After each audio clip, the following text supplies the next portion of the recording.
from far off the pace this afternoon. Father Walsh has the lead. Hey, it's Enrico Palazzo is pressing and Victory Built is pushing, but Father Walsh is quickest. Break of nearly 4 lengths to Devil or Angel, then Miami Chrome. And nothing yet from a Smokin' Alone, 22 2/5 for Father Walsh. Father Walsh aggressively handled, sent to the front immediately, leads by more than a length at the quarter pole. Now Miami Chrome's beginning a nice run up the rail. He's fourth, but he's the one that's closing in, and he could be the threat to Father Walsh. Father Walsh has the lead, a big rail opening for Miami Chrome. Here comes Miami Chrome up the inside to tackle Father Walsh. Miami Chrome's up to the front. Father Walsh is second. Devil or Angel putting in a late charge to the far outside, but here is Miami Chrome, his 7th career score. Devil or Angel finishes nicely for second. Father Walsh, for exacta $82, 243, a trifecta $49.87, a 10-cent super, 2438, $24.07. Third race will start the pick 6. And there they go. Stumbling start, Allure Fortune. Wait a minute, and Tivoli Gardens begin the best. And Holiday Jazz is third, and Allure Fortune, who likes to be forwardly positioned, will have to overcome the stumbling start. So Tivoli Gardens will make the pace, and she has the advantage at the 7/8 from Wait a Minute. Here's Allure Fortune, who's trying to rush up, little rank through the early stages. Maybe not so much rank, just throwing her head just a little bit. She likes to be up near the lead, and from the far outside is Holiday Jazz. So it is Tivoli Gardens with a length advantage to Wait a Minute. Tivoli Gardens and Louis Perez. Wait a Minute turns up the pressure heading into the backstretch under Andre Worry. Allure Fortune and Jose Baez from the inside, and Holiday Jazz and Emmanuel Di Diego from the far outside. It's about 2 lengths from first to last. Tivoli Gardens went 24 seconds for the opening quarter, leads by a length to Wait a Minute. Allure Fortune and Holiday Jazz, and look at the quartet. They stack up across the track. 48 3/5. Tivoli Gardens. From the outside is Holiday Jazz and Allure Fortune, and Wait a Minute comes under pressure heading into the turn. Tivoli Gardens, the one to beat at the 3/8. She opens up nearly 2. Holiday Jazz is second. From the inside is Allure Fortune. And poor Wait a Minute has never found the form from her 2- and 3-year-old campaigns. It's Tivoli Gardens, the leader at the quarter pole, and she opens up. Tivoli Gardens in complete command from Holiday Jazz and Allure Fortune. They're at the 3/16, and Tivoli Gardens has a big, healthy lead, and she is on her way to the winner's circle. Just needs one more final furlong to get to the wire. She is well clear. Holiday Jazz is second, and in third is Allure Fortune. Tivoli Gardens, the Diamond Man's heating up here in the late stages of the 2023 season. Good-looking winner, Tivoli Gardens, then Holiday Jazz and Allure. And race 3 is official. A 1-4-3, the 2-1 double, $19. A 1-4 exacta, $12.40. They pick 5. And there they go. Sweet Sugar Baby and Lady Yellen show pace, and Tasty Wave is forwardly positioned along the inside. Looks like she's going to be the quickest. There's Tasty Wave up to the front. Lady Yellen second, then Sweet Sugar Baby, Wine Trail, and from her outside is Free Shot. Jackie Be Good comes away running in 6-7 lengths off the lead. From the inside is Yes, Your Honor. The last 2 are Quiet Horizon and Royal Jubilee. And Tasty Wave has the lead, and Lady Yellen's applying plenty of pressure. A nice tracking trip for Sweet Sugar Baby, and she's beginning her move. Here's Lady Yellen right alongside of Tasty Wave. Lady Yellen puts her head in front. Tasty Wave's back to second. In third is Sweet Sugar Baby. The others have a lot of work to do. Free Shot and Wine Trail followed by Jackie Be Good. Tasty Wave right back at Lady Yellen. They're hooked up in a big-time battle. Tasty Wave has the lead at the 3/16. Lady Yellen's giving way just a bit. Tasty Wave coming clear a little bit at the 8th pole. Lady Yellen still fighting, then Sweet Sugar Baby. Tasty Wave and Lady Yellen. Tasty Wave. All I need are some tasty waves, a cool buzz, and I'm fine. Tasty Wave in front. 395 trifecta, $18. 10-cent super, 3958, $10.30. 213 early, pick 3, $12.25. And there they go. Boston Roxy and Ruler of the Night begin quickly, and Funny How's up close from third. Devily's in the 4th spot. Then Puzzle from the Rail Star Speaker tumbles from between runners. Boston Roxy quicker than Ruler of the Night, clearing away 2.5. From the outside is Funny How. She races with Devily. Star Speaker's in the 5th position, more than 5 lengths off the lead, flanked by Puzzle, who begins her move. At the back of the pack is Tumbles. 22 3/5 from Bustin' Roxy, who has the lead. Devily's cutting into the margin. Funny How's all in past the 3/8. Ruler of the Night has the 4th spot. Puzzle continues to improve her position. Star Speaker needs to go, and closing in is Tumbles. Bustin' Roxy and Devily. Devily comes a calling outside of Bustin' Roxy. Bustin' Roxy and Devily. Now Tumbles is trying to make a move into 3rd from between runners. Then Puzzle far outside Star Speaker. Bustin' Roxy still with the lead. Tumbles is the late threat. Tumbles has a good stride. And here she comes after Bustin' Roxy. Tumbles with momentum. Here comes Tumbles to the outside. The Diamond Man, Louis Perez and Fuego. Another one for Julius Ashley. And here are the prices for the 5th race. Officially 3, 4, 5, 1 to double 3, 3. That's a Walamia Samad and Julius Ashley double, $24.60. Ready for the race. And there they go. Bad Connection flies away from the rail, and she tries to work away from the inside. Princess Sonia showing pace. Also there, Motley Sue, so there is pace on. Bad Connection, Princess Sonia, Motley Sue. One Flashy Girl and Bonfire Diva also forwardly positioned. Good trip for Subtle Giant midfield. 6 lengths to run into. Break of better than 3 to Central Capital. More than 3.5 to Unbridled Drain. 23 seconds from Bad Connection. Princess Sonia, she's 1 to 4 on the board, and she's waiting on deck, ready to assert her authority. Here she comes with her nice run. Bonfire Diva and One Flashy Girl are 3rd and 4th. Motley Sue's backpedaling. Subtle Giant hasn't kicked it into high gear yet. Central Capital's picking up a nice stride. Here's Central Capital along the rail. She's getting within 7. She could be heard from in the final quarter of a mile. Bad Connection has turned away Princess Sonia. Here's Bonfire Diva. And here's Central Capital continuing her run along the rail. Here comes Central Capital with momentum along the inside. Bad Connection. Central Capital's coming for all the money up the rail. Here's Central Capital. Central Capital and Jackie Davis get it done. 4. The double 3-9, $322. The 9-1 Exacta's huge, $1,129. The try feature. And there they go. Ladies Golden Guy is showing good zip from the far outside. Here's Disco Dino showing pace along the inside. Ladies Golden Guy will cross over. Disco Dino's going to get to the outside. Banyan Breeze is along the rail. Rider's Regret has a clear position from 4th, and he is 2.5 off the lead. Almost 3.5 lengths to Gagetown. Another 2 to Don't Poke the Cat and Allure of Money. Ladies Golden Guy with the killer crossover, 22 1/5 from Disco Dino from the outside, and Rider's Regret.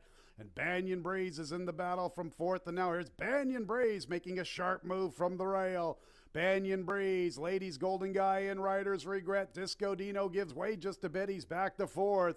It's a break of nearly 5 lengths to Gagetown.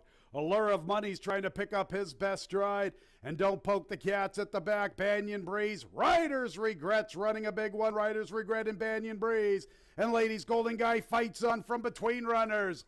Rider's Regret at the 16th. Banyan Breeze along the inside. Banyan Breeze and Rider's Regret. Banyan Breeze and Rider's Regret. Rider's Regret. Rider's Regret from Banyan Breeze. 7-8. The double 9-6, $539. The 6-1 Exacta, $183. The trifecta, 6-1-7, $106. Cap. And there they go. Oliver with a twist is showing pace. Make It in New York is there. Moon Hunter fires into the fray. Lorenzen races inside of Trisatum. 8 weeks long advances. He is 4th last, racing with Bert. From the inside is Sea Tiger, and over the cap, a late runner's the last of all. Oliver with a twist, a length. The Moon Hunter, Lorenzen's 3 wide, Trisatum's 4 deep. Break of more than 4 lengths to Make It in New York. Bert, and 8 weeks long from between runners. Break of better than 3 to Sea Tiger, 2.5 to over the cap. Let's just forget about that opening quarter. It's not a quarter horse race. With the lead, Oliver with a twist. From his outside, Moon Hunter. Also there races Lorenzen 3 wide, and Trisatum gets the worst of it, stuck out there in La La Land. 8 weeks long, and Bert's inching closer. Black Silks. Make it in New York, 6 lengths to find, 2 clear of Sea Tiger, 2.5 to over the Cap, and look at Cappy at the back. Cappy's really picking up his stride heading into the turn. And it still is Oliver with a twist at 57-1. Oliver's brave. Moon Hunter is second. I'm going to keep my eye on Over the Cap and Sea Tiger. They're really rolling in together. Oliver with a twist. Bert. Here comes Over the Cap and Sea Tiger. Oliver with a twist trying to post this huge upset. Over the Cap's going to try to come and get him late to the far outside. Oliver with a twist. Over the Cap. Bert. Oliver with a twist. He's almost home. Alicia screaming her head off for Oliver with a twist, and he's going to get it done. Oliver with a twist at 57-1 in the nightcap.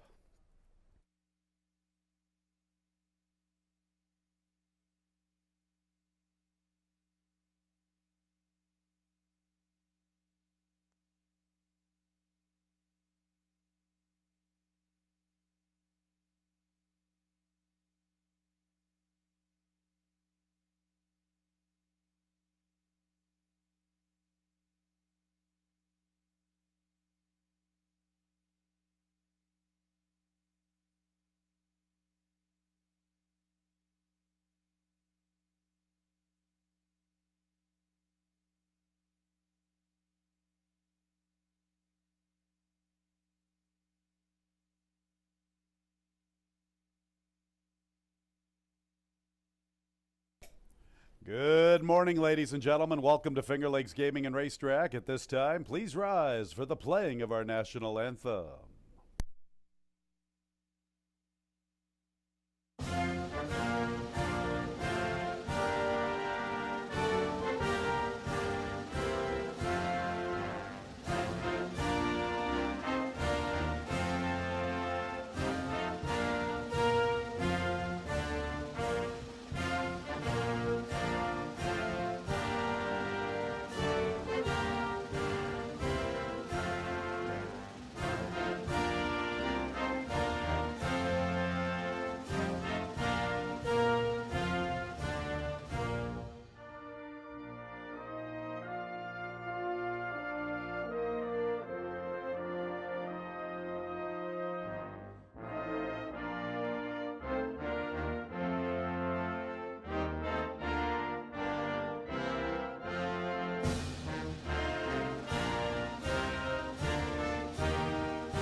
Pleasant good morning, ladies and gentlemen. Welcome to Finger Lakes Gaming and Racetrack, our Monday opener in about 43 minutes at 12:15. Final 3 days of the 2023 season here at Finger Lakes Gaming and Racetrack. Couple of carryovers this afternoon. A pick 6 carryover beginning in race 3. That's better than $1,800. $1 minimum wager in our pick 6. It's an old school traditional style pick 6. And the big carryover is our pick 5. With our 9-race card, the pick 5 will start in race 5. Better than $19,000, 50-cent minimum wager. What a pick 5 we have to look forward to this afternoon. I am your track announcer, Tony Kalo. Let's open up our programs. Here are the changes for the Monday card. In the opener, number 530 Oysters will carry 1 pound over the weight. Carlos Camillo will be riding at 122 this afternoon. Race 1, number 530 Oysters, 1 pound over.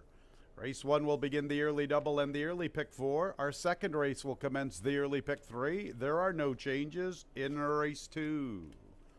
Third race is also clear of change. Once again, it begins the pick 6, better than $1,800. $1,811.88. 111 is the approximate post time for our Monday pick 6. Race 4, a double and a pick 3 opportunity. Scratch 1A seems like a destiny. 1A seems like destiny. Scratch from the 4th. 3, go grad 1 pound over the weight. 11, Banker Blaney, 2 pounds over. And we do have an additional workout concerning number 5, Smile Takes Charge, right here at Finger Lakes, 15th of November, a fast track that morning, half mile, 49.20 seconds, breezing. All right, let's go to the 5th race. Our pick 5 starts in race 5, 50-cent minimum wager, $19,129. What a nice pick 5 carryover we have this afternoon. Start with the scratch in the 5th race, number 7, Inappropriate. 5th race, scratch 7, Inappropriate. A jockey change on the 6th. She speaks well to Rafael Rohina Jr.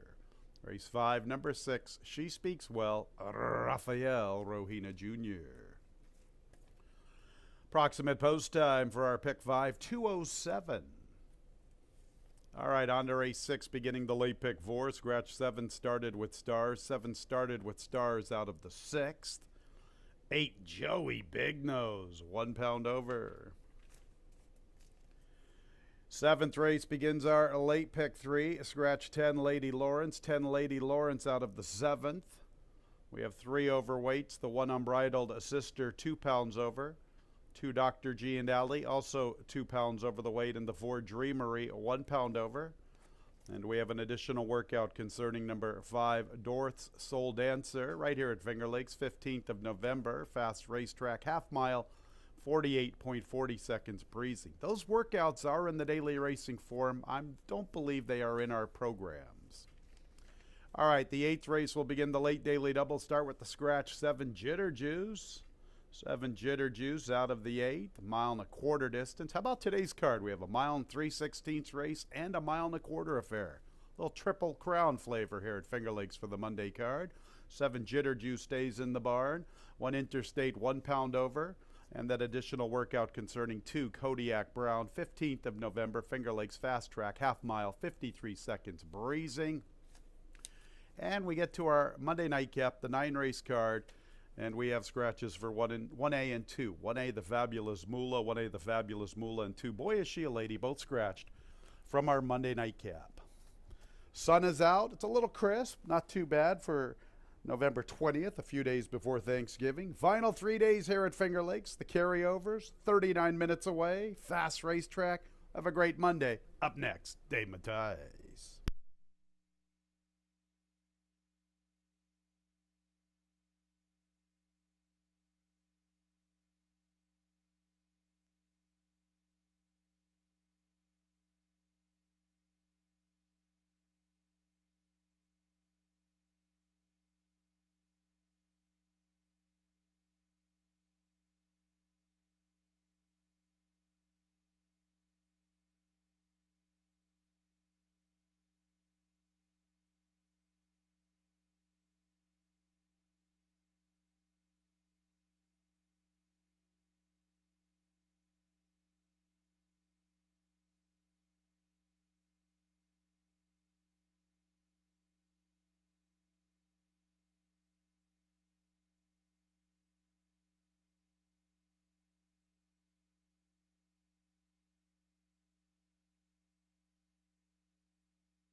Welcome everybody to Finger Lakes Gaming and Racetrack. Final week of the 2023 season.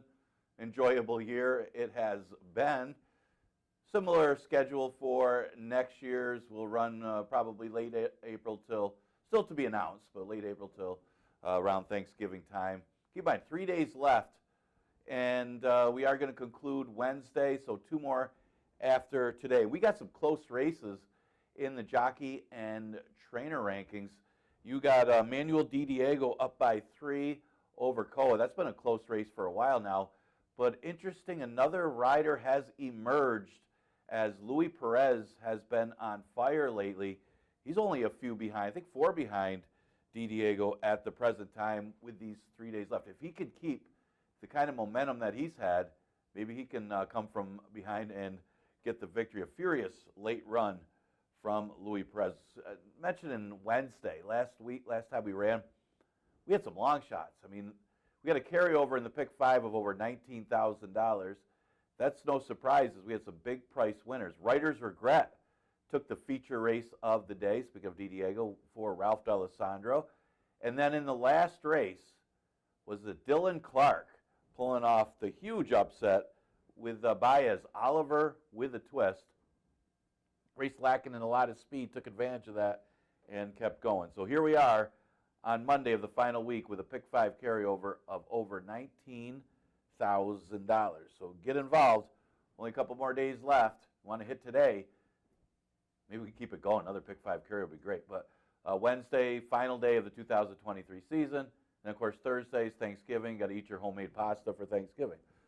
Another thing to mention as we look at the first race. This is a 5,000 claimer, never won to condition. And you'll notice a few of the horses come out of that Kobe's Legacy race. I think there's another one later today too. You could draw a line through anybody that ran in that Kobe's Legacy race, and that would be the first thing to say. Don't even count it. And you know, horses are there. The horse that was on the lead, that was about to win the race, did have a misstep. It affected the whole race. The ones that got clear of them ran better. The ones that didn't. And it is good to see Carlos Camilo back in the saddle. He was aboard 30 Oysters, as that one was involved in the spill. Had some scary moments, but great to see horse and rider in race number 1. Great to see, actually, as Camilo will be aboard 30 Oysters. But mention, that last race, how about we draw a line through everybody's performance? And I liked Hutch that day, and Hutch was moving pretty good up the inside, kind of lost interest, as a few of them did. He kind of avoided the spill, but he also wasn't really moving at the end either. You know, you get a race that something like that doesn't happen. He gets a better trip from the rail. It is a shorter 5.5 furlongs. This horse looks like he's knocking at the door, and same type of field he ran last time. Yes, he's a beaten favorite, but let's give him an excuse, as we give everybody an excuse. He should be right there again today. The inside speed could be the 2, Escape Mission. Interesting to see with BC Glory Days. I know even before that spill, this horse showed absolutely no speed in that race. What happened to BC Glory Days in that race? So if you're going to make the assumption that that horse doesn't show this kind of speed that he had been showing earlier in the year, that could be a big advantage for a horse like Escape Mission to get out there, get the lead, and be dangerous on the front end. That's a big if. That's an assumption with BC Glory Days.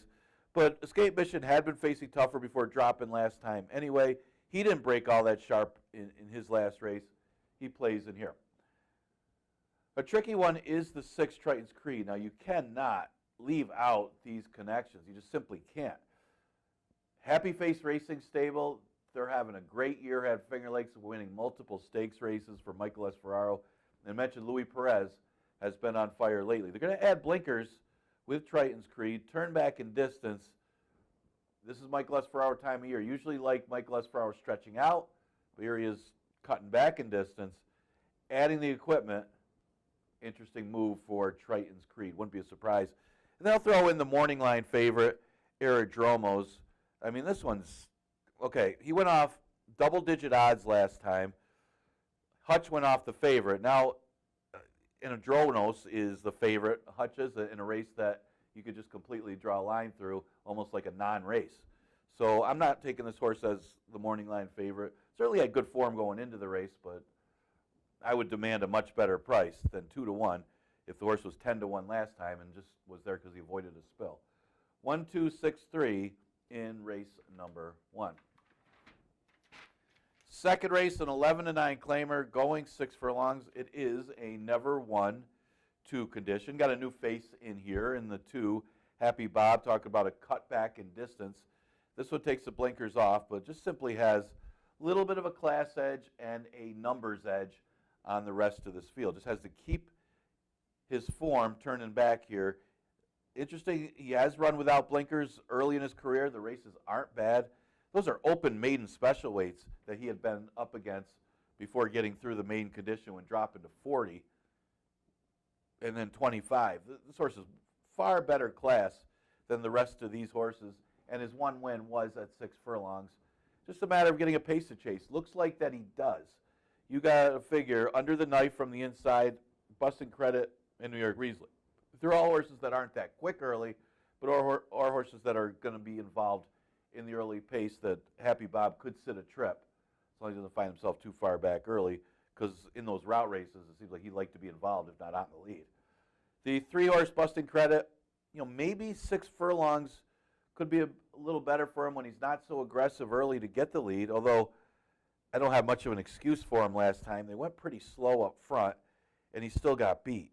So that's one reason I wouldn't put him on top. I know he's better than most of these horses. At least he's been in the past. So not sure what happened last time. I mean, Fighter Kite just may have run a big race to beat this horse, but I had no excuse for Busting Credit last time. He stays at the same level. He's not going to get that kind of a pace flow today alone on the lead. So maybe a different type of trip for Busting Credit could get him to the winner's circle. New York Riesling, one of 2 Linda Dixon trains. Did I see Linda Dixon the other day ran second with Boys Code in a real tough race down in New York? Congratulations to her and Hector. Man, their horses always run good. Hector's one of the best. New York Riesling hit the board last time for the price, off a little bit since that October 11th race, but does have a nice work since that race. Another one to consider in race number 2, although the stablemate not too bad in here either. Just got to like them both. Under the Knife's a tricky one. He did run pretty quick when he broke his maiden. He had some pace pressure from the inside and kept going and put up a good number. He was unable to repeat that against allowance horses last time. So I don't know where Under the Knife is now, because he didn't really run at all that day. I mean, he didn't get the lead either, but you got to think he's going to have some pressure early as well. So this is one of those horses that if he can get out there and get the lead from that rail position, he can win here. But if he gets pressure, hard to say, because maybe that was an inflated buyer when he broke his maiden against the special weight competition, because he ran huge that day. Okay, the pick 6, we got a small carryover for the $1 pick 6. I think the best play today, I mean, I'm not talking anybody out of getting both if you can.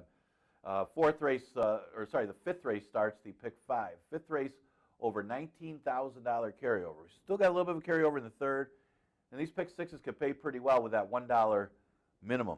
5,000 claimer, never won 2 condition is the 3rd race.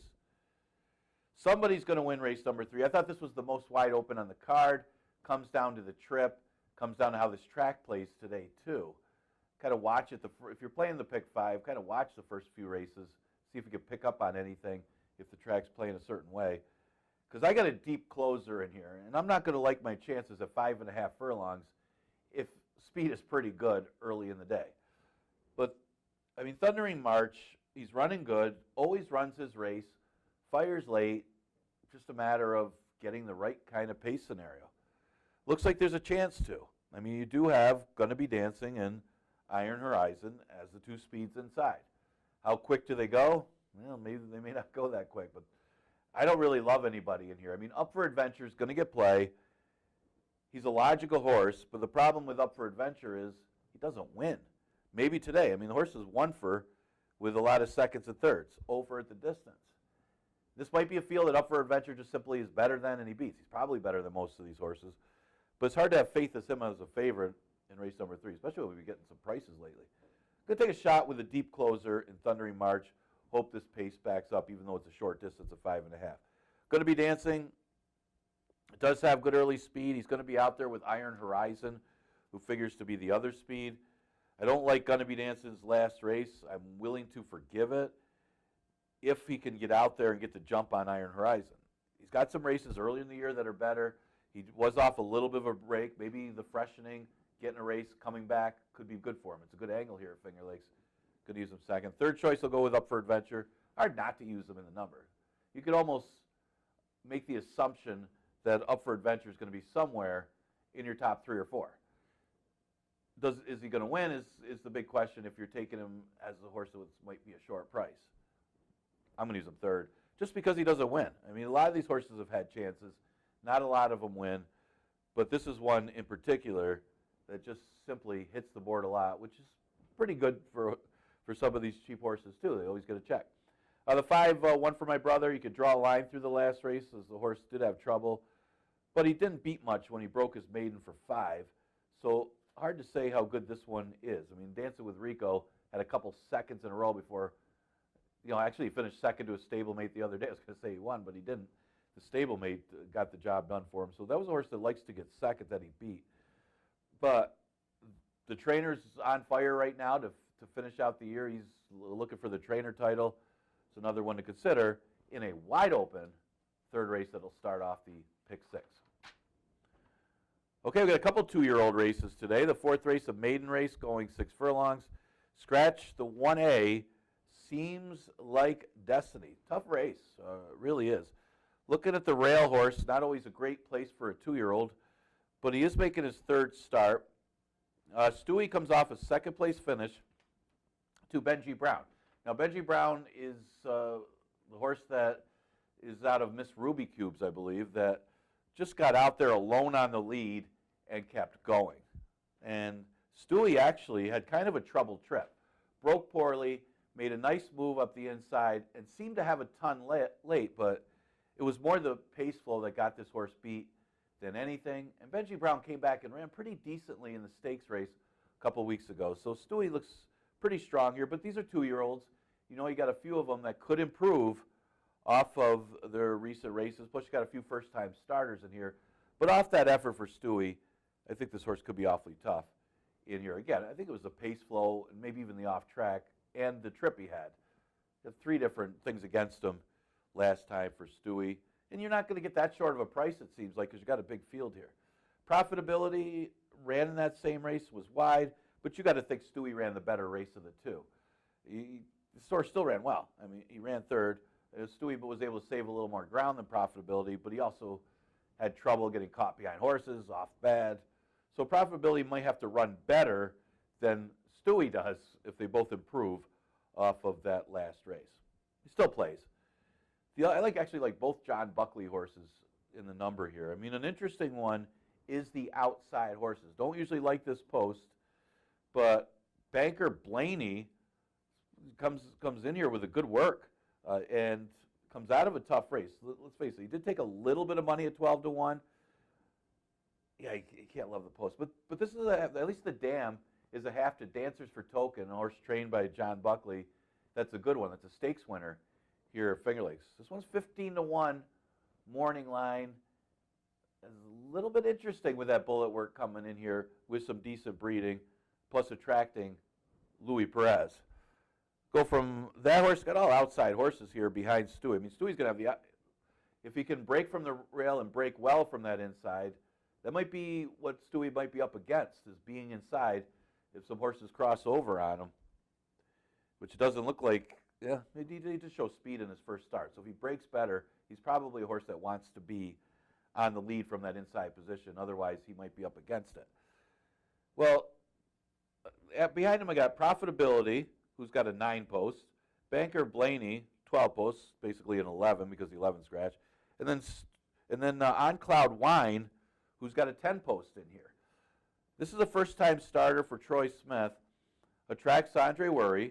This one cost $50,000 as a weanling, pretty good for a Finger Lakes maiden. He did resell for $11,000 as a 2-year-old. So maybe they got a bargain with this horse. The dam's a multiple stakes winner, but more route than sprint. That was my only thing against On Cloud Wine. A little more route breeding, but it is a Kentucky bred against primarily New York breds. So, that's a big positive as well. A couple of Kentucky breds in here. Good tricky 4th race. I'm going to lean towards Stewie. If that horse breaks better today, he's going to be tough. All right, pick 5 starts in the 5th. I know a lot of people looking forward to this particular wager. When you already start with 19,000 in the pool, expect a pretty good pool for that pick 5 wager, which is already the best wager at the racetrack. Scratch a 7 inappropriate. Got Rafael Rohina, double jock bout, but he's on the 6. She Speaks Well. Yeah, these Jeremiah Engelhardt drop downs are a hit or miss. As we've seen a couple of them as heavy favorites go down, usually the last race. But we've also seen a couple of them dominate fields as well. I mean, this is one that's really hard to go against. Just ran against allowance horses. It's the end of the year, last week of the year, so you're willing to kind of forgive the fact that they're dropping. I don't blame anybody for trying to start a pick 5, beating this horse, and trying to make some value. And if you do, you're going to be rewarded because you're going to knock a lot of people out of the pick 5 just to start it off. But not me. I think the horse could get the lead in here and just simply keep going. He's got to keep going. It's a long distance. It's a marathon in race number 5. Stormandy ran good last time. Just kind of moved a little bit too late and just missed against Lorenzo.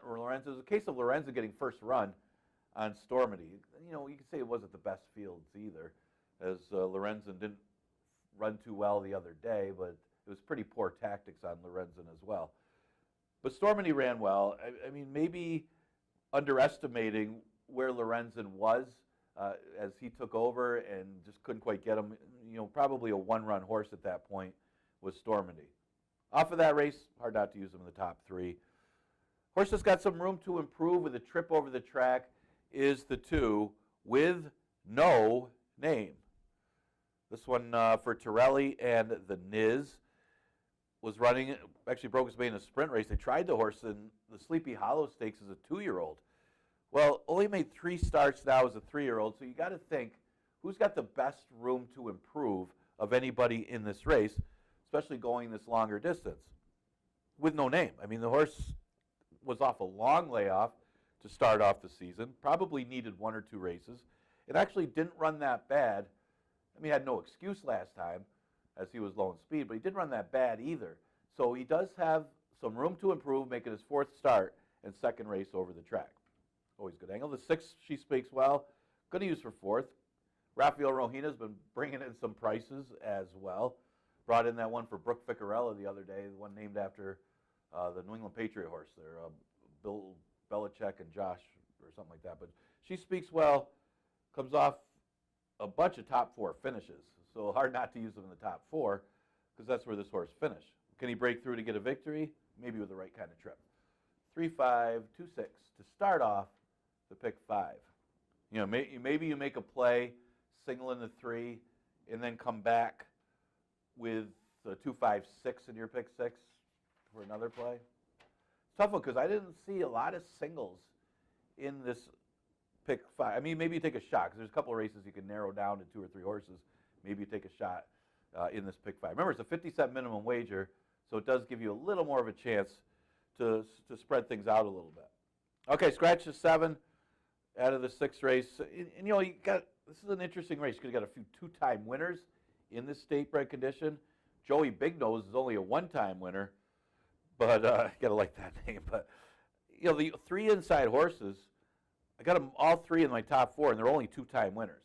That scares me a little bit, but from talent-wise, I would think Isabel Loves Gold and Capital Gal might have a little bit of an advantage, even though those are 3 lifetime races. They just seem to be better races than what some of these other horses come out of. Miss Pab, way overmatched after running against 5,000s. Again, Joey Big Nose out of condition, way out of condition. I mean, a bunch of them are out of condition, but that was a 1-time winner. No, New Miami may run better, but she's questionable as far as the distance. So a lot of tricky situations here. I kind of narrowed it down between the 2 and 3, even though they're both 2-time winners. Isabel Loves Gold. Yeah, I don't know what's going on with this horse this year. Looked really good last year as a 2-year-old. She ran big in the Lady Finger Stakes. I thought she'd run a lot better than what she did in the Niagara Stakes. Maybe getting off Lasix was part of it. But she's back on Lasix. Seems to be rounding back around form. And you know what? Her route races aren't bad. In that last race of sprint where Warsaichi got loose on the lead, Tequila came back to win. It turns out to be a good race. I like this one stretching out. Good stretch out trainer. Going to give her the edge over Capital Gal, who looks to be the other one. I mean, Capital Gal moved into the state bred last time despite being a 2-time winner. You're going to go where you could get in this time of year. And ran good, only beating a length to a good one in Allure Fortune. Logical horse. They got 2-3. Stay Home Mama is more of a top 3 horse than she is a winner. And it shows. I mean, this is probably one of the easier state bred conditions that she's been in. So it does make her a little more of a win threat than she normally is. But she is a sit back and just kind of make that easy medium run, we'll call it, at the end to get into the number. Can't see or not in the number here. And Ice Love's another one that should be making a late run, and another one that's a two-time winner. So I'm going to go the 2, 3, 5, and 1 in the 6. Well, that shortens the ticket. If you get Pot of Gold home 2 or 3 deep in that race, now you got to pick 3. All right, we did get a late scratch of the 10, Lady Lawrence. For those Jacksonville fans. I'm going to go, this is another tough one, because you got some horses with some room to improve. You got a couple of them coming out of the stakes race. Unbridled Sister and World Bank both made their debut in the She's a Stone Cold Fox Stakes. I was going to say it's a slight drop because that race wasn't that tough for, it's more like a 2 lifetime. Dorth Soul Dancer ran well in her start here. She's tried Presque Isle competition. She didn't run bad, but when she ran here, I know it wasn't the greatest of fields that she was up against in the special weights here. I mean, we've had a couple other better performances than that one, but the number was good. And you look at the rest of these horses that have run, they have to improve to beat her. So she's got some experience, even though it was a different surface the last couple starts. Coming back to Finger Lakes, this might be a winning move here going into this maiden special weight. Horse at 10, I mean, you're getting 10-1 on Chris Engelhardt and John Davila, so I don't think you're going to get 10-1 on Regenerator. I know the form is bad. She's made 3 starts, hasn't shown anything in those 3 starts at Saratoga and New York. But this is night and day as far as that competition versus this field. It's more route breeding. 8 of the 10 wins for that dam was route. But this is a horse called Master Splash. If you remember that one here at Finger Lakes, was going good for a while for the Engelhardt barn. So I just have, I'm not going to say I just think that this horse will run really well, changing sceneries and moving in against easier competition in this race. 10-1 morning line, why not? Dreamery's going to take some money here, and she deserves to. Ran 4th in her debut. Didn't run at all her next start, but then tried the boys going a route. I mean, there are probably boys and girls in there. They're just trying to fill a 2-year-old field, I'm assuming. But didn't run that well. But, again, it was male competition that she was up against in that race. Cuts back in distance, comes back to Finger Lakes. My only knock is she doesn't have much for early speed, mainly because she's strongly bred for the route. But it is 6 furlongs. So, a lot of these horses, they start off running 5 and 5.5. That Dreamery, getting 3 starts under her belt and cutting back a distance. Obviously, fitness isn't going to be an issue for Dreamery unless it is because of that layoff since August. That's the other issue for, I guess that might be kind of an issue for Dreamery. But she plays off of her form. I'll throw in the 7, Miami Twofer for 4th. Hasn't shown enough to think that she may win the race. I don't like the fact Jackie Davis got off this horse. Jackie Davis is riding very well and has been all year, but I'll use the horse in the number off of the few starts that she had. 5, 6, 4, 7 in another good 2-year-old race. That one for the fillies. All right, let's keep these long races going. 1.25 miles. Starter allowance competition looks to be a good one. Who could get the distance? I think Coach Bahi's coming off his best race. This time of year, best last race buyer for Coach Bahi. He looks to be the speed of the race. Can he carry that speed 1.25 miles? Well, guess what? He's 1 for 1 at the distance. So the answer is yes. But can he do it today? Well, we'll find out. But I think Coach Bahi should be awfully tough if he can control the pace up front. They may not let him. I mean, you got 2 Engelhardt horses that are going to be chasing at him. You got a Ferraro horse, our man Mike, who, even though he's not bred to go long, still can, and he's run well in the longer distances. Just seems like anything for Mike Ferraro runs long. But I'll go Coach Bahi on top. Horse Be With You hasn't run a bad race. Comes off a decent 3rd place finish. And in pretty good form right now. Hard not to use him in the top 3. I'll throw in Count Frost for 3rd. I don't really have an excuse for the horse. When he was here a couple starts ago, when Katie Davis rode the horse, she rode a perfect race, and the horse finished off the board, going a long distance. Seemed to run a little bit better last time. And the other thing is, this horse can lay close up with Coach Bahi, that if that horse falters for whatever reason, he could be the other one that's right there. And then I'll use our man Mike for 4th. More of a sit-back, one-run type horse, and it doesn't matter the distance. Okay, 9th race, scratch the 1A, the 2. Yeah, boy, was she a lady, 9-2. Maybe they scratched that so we wouldn't all just throw down and bet the horse. Going to go with Make a Joyful Noise at a Price. The Murph has been on fire this second half of the season, and if you watch the horse's last race, it's better than it looks. Ouch, That Hurt was kind of the main inside speed. It was much the best in there. Make a Joyful Noise was the only one that kind of made up some ground in that race. I like the race that this horse ran. Going to use him on top, running out of time here. Bayou Melody's more of an underneath type, but if he gets the right kind of trip, he can win here. The 3 Treater Like Star, another one, more of an underneath type, but does have 4 wins at 5.5, and then I'll throw in the 10 Banker's Daughter on the drop in class. Last time this horse was in for 5, she won. So wide open last race, just the way you love it, to finish off the Monday card. Just 3 days left of the 2023 season, 2 after today. Remember that Pick 5 carryover. It starts in race number 5. Over $19,000 is the carryover amount. We got 2 more days left. Next live racing day tomorrow with the 12:15 first post. See you then.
Little less than 9 minutes until the Monday opener, a little more than 9 minutes, I should say, with a little bit of a delay. Couple of ways to get some free past performances this afternoon. You want to take full advantage. We have a couple of carryovers. That Pick 6 carryover starting in race 3, better than $1,800. And, of course, our nice Pick 5 carryover beginning in race 5. That carryover is better than $19,000. Couple of ways. You can go to our website, fingerlakesgaming.com, click on the racing tab. Scroll on down to free digital program. You'll have full access to past performances, Lakes Lucky Picks, trainer and jockey statistics. Pretty cool stuff. It's been happening all season long. Fingerlakesgaming.com. Click on the racing tab and scroll on down to free digital program. Now, if you're a member of Daily Racing Forum, drf.com, all you have to do is go to their website. Looks like we've got some free Finger Lakes past performances. Sherry Riddick with a nice analysis of our Pick 5. That's at the front of the Finger Lakes past performances in the Daily Racing Forum. So if you're a member at drf.com, just access your membership and go ahead and get some free Finger Lakes past performances. It's real easy to be part of that drf.com. All you got to do is sign up. It's free to sign up and get you all sorts of free PPs on many racing days. So no reason to not get involved this afternoon. A beautiful day, fast racetrack, 9 races, couple of carryovers, a little more than 8 minutes away until the opener.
And bugler Michael Rona has the horses on the track for our Monday opener. 5.5 furlongs, 3-year-olds and up. Now winners of 2 races. Claimers 5,000, 530 oysters.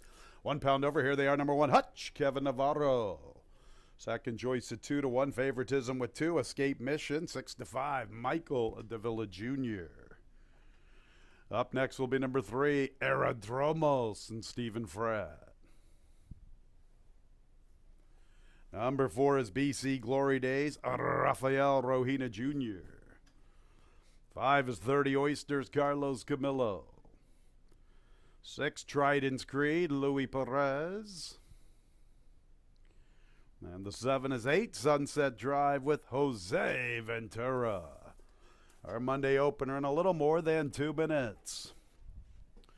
Track announcer Tony Kalo up here in the booth. Pretty nice day for this Monday, November the 20th. The sun is beaming into the booth. I don't know if I like that, but hey, I suppose it's better than gray and drizzly or snowy conditions. We'll take it. 9 races, fast racetrack, final 3 days here at Finger Lakes Gaming and Racetrack for the 2023 season. Couple of carryovers, been talking about it all morning. $1,800 plus in the pick 6, better than $19K in the pick 5. That's when we're going to start to rock and roll a little bit later on in race 5. How about the early pick 4? Let's not forget about the early pick 4, kind of like a redheaded stepchild this afternoon with our carryovers, and no offense to our redheaded stepchilds in the audience. Race 1, my top pick is the one, Hutch. Hutch has been one of my top picks most of the season. He has not come through this year. I guess I've got too much weight on his back, but perhaps today's his day. Loved his race 2 back where he made up 4 lengths in the run from the 8th pole to the wire. Recently had some trouble. That race was marred with a little bit of an incident at the 8th pole. Thankfully, none of the horses and jockeys involved were injured. Hutch still made up tremendous ground. He should get a nice trip this afternoon. Escape Mission looks to be the speed. Perhaps BC Glory Days also will show some good speed. 30 Oysters could mix it up. I could see Hutch getting a nice inside stalking trip, sitting about 4th or 5th, kind of like the race he just ran 2 races ago. So he's going to be my top pick. I've been waiting for him to break through. I think the ability is there. I think he's better than a $5,000 horse, although 2023 suggest otherwise. Let's go with Hutch one last time in 2023 as my top pick. 3 Aerodromos and 2 Escape Mission, kind of flip-flop, a back and forth between them for 2nd and 3rd. Went with Aerodromos, seems to be in real good form. 3 races here at Finger Lakes, a 2nd, a victory, and a 3rd. Comes out of the same race as my top pick. Had a nice outside post, and he took advantage, was able to stay away from all the trouble. Hutch could not overcome that trouble, and Aerodromos finished in front of him. I think Aerodromos is a pretty nice horse, aggressively placed for $5,000. 2 Escape Mission could be some of the speed. Last time he broke slow and had to rally along the inside, facing off against Juggler and Hutch. That was the 24th of October race. This will be his 2nd start for $5,000. The fans are on him. He's the 2nd choice at 2 to 1. The question is, will BC Glory Days and 30 Oysters kind of compromise his chances? Because if they go and mix it up with him, it's going to make things a little more difficult for Escape Mission. But I do believe he is better than them. He was able to graduate for 11, and the only time he did run for 5, he ran pretty good. Escape Mission, a player here in our Monday opener. 6 Trident's Creed, Michael S. Ferraro. Every time he sends something out onto the racetrack, you have to serve notice. We love this trainer when he stretches horses out. Why not with one turning back in distance? Although his route races have been better than his sprint races, he has never sprinted for $5,000. How about Louis Perez? What a week he had last week. He has put himself in the mix for our top jockey. I believe when I saw the standings, I think Diego had 63 wins. I want to say Koa had 60 and maybe Perez had 59. I'm going to see if I can update that or talk to Matthijs and try to get these stats for the jockey and trainer up to par heading into race number 2. But we've got a 9-race card, a nice fast racetrack. The sun is out, couple of carryovers. About Finger Lakes Gaming and Racetrack for your Monday entertainment.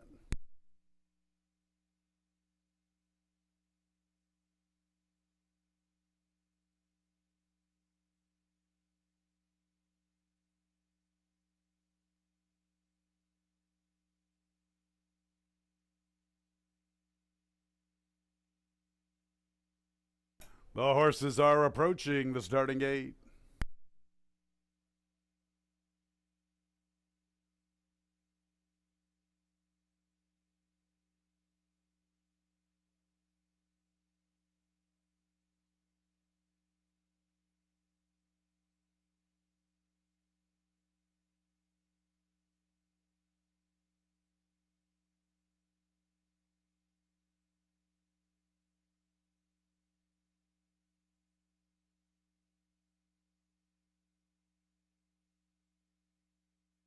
It's post time for the Monday opener.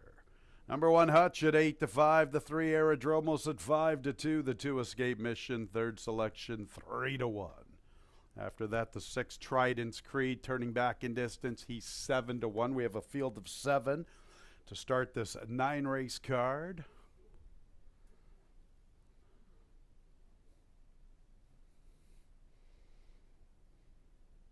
And a big shout out to our stewards listed on television monitors on the big screen in the infield. Rick Coyne, Aaron Higgins, Ron Walker. How about a big shout out to Carl Anderson?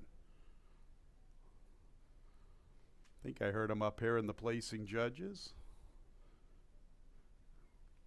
Think you can get anything by me, huh, Carl? All right, here's BC Glory Days. We've got 30 Oysters, Trident's Creed, and 8 Sunset Drive. Hutch at 3-2. Trident's Creed turning back in distance, and 8 Sunset Drive. No relation to 8 weeks long, the running joke of the 2023 season. Ready for the opener. And there they go. 8 Sunset Drive is sent for the lead. Trident's Creed is showing plenty of zip despite turning back in distance. Here's Escape Mission and BC Glory Days, and 30 Oysters strides into the 5th spot. Hutch is into 6. Aerodromos is at the back. 4x3 up the backstretch. And BC Glory Days comes away with the lead from Escape Mission. Trident's Creed is 3rd.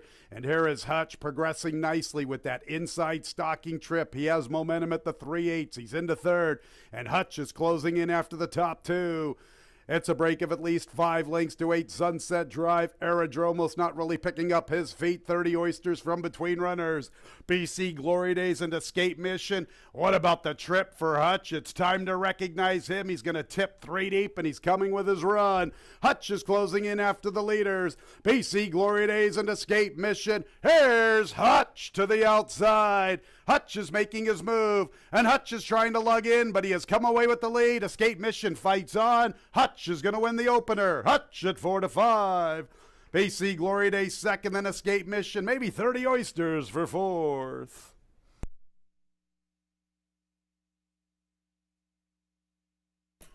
That's the trip that was envisioned for Hutch.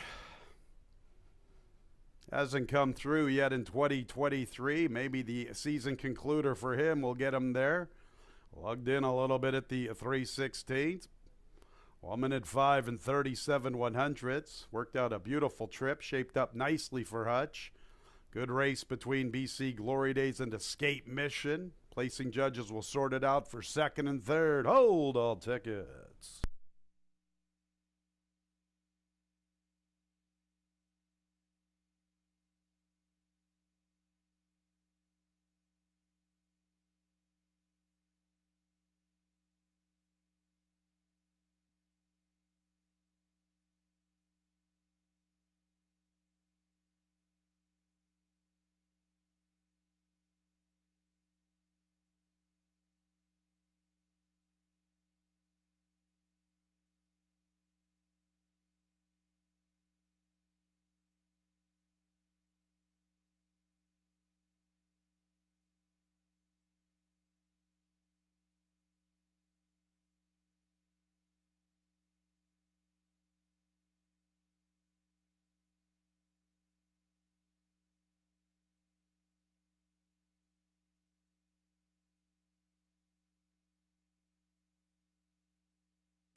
Second place 4, BC Glory Days. Third place 2, Escape Mission. And fourth place, number 5, 30 Oysters. 1-4-2-5 up on the board.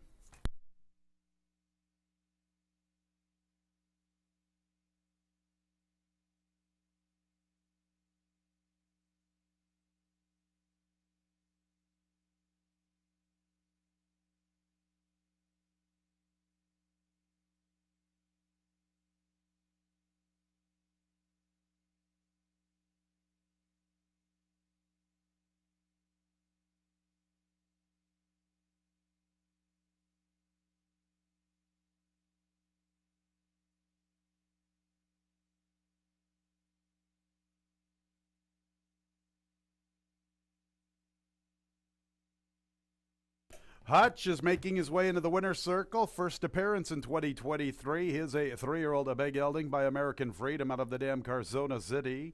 Owned by Walter Downey, winning trainer John Buckley, winning jockey Kevin Navarro. Hands of Stone, Mr. Navarro. Winner was bred in New York by Walter Downey's Tea Party Stable Incorporated. And the opener's in the books, officially at 1-4-2-5. That exact at $20.80. The trifecta, $19.37. The 10-cent super, $15.85. Second race will begin the early pick 3. No changes. Second race is 20 minutes away at 12:43.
In the paddock for race number 2, and Hutch gets a nice trip under Kevin Navarro to get the victory for John Buckley, who continues to be another good year. He's a high percentage trainer here at Finger Lakes with his small barn. He also has a couple of the top horses the last 2 years, as he's got another good one in Fiery Heart this year, just won the other day. An 11-9 claimer is the second, goes a distance of 6 furlongs. Start a pick 3. We also exacta try and super and daily double as well.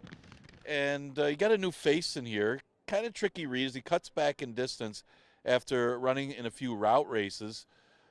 Takes the blinkers off and goes 6 furlongs. Obviously a class edge, obviously a numbers edge.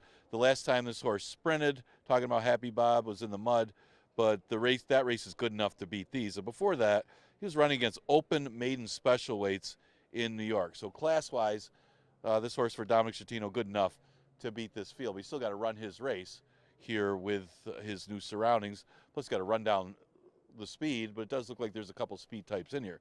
Busting Credit, logical horse, although kind of a disappointing effort last time as the favorite. Going 5.5, he had everything his own way. Went 23 for the first quarter, opened up the lead, and somehow got beat by a big effort by Fighter Kite. And maybe Fighter Kite just ran a big effort. 6 furlongs today, maybe more of a relaxed trip for Busting Credit. But you got to think if you could forgive the last effort, you can use them today. And he's one of the logicals in race number 2. On the inside is Under the Knife, who put up a big number when he broke his maiden. He looked good running at Saratoga, got a 3rd place finish after debuting here, and then came back and, man, this horse put up a 70 buyer, but kind of regressed off that, but did catch a sloppy racetrack when last seen. That was allowance competition, so he does drop a notch to the 11-9, making his second start since that big effort back in September. So we'll see if Under the Knife can bounce back with a good race here, especially running for a tag. He's the other one getting some play at odds of 3-1. The other one I consider was New York Riesling, the outside horse. One of 2 horses for Linda Dixon in here, and New York Riesling ran well in the condition to run second behind a much improved Bay Bank. Saw Bay Bank run the other day, stepping up in class, and that horse hit the board. So, New York Riesling's races aren't out of this one. So this is one that might add a little value, as he's a little bit of a price right now at odds of 7-1. So exacta try super daily double at pick 3 starts at race number 2. You got 7 minutes to post.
Second race, 3-year-olds and up, now winners of 2 races. Claimers 11-9, sprinting at 6 furlongs, no changes. Here they are, number 1 under the knife, Emmanuel Di Diego.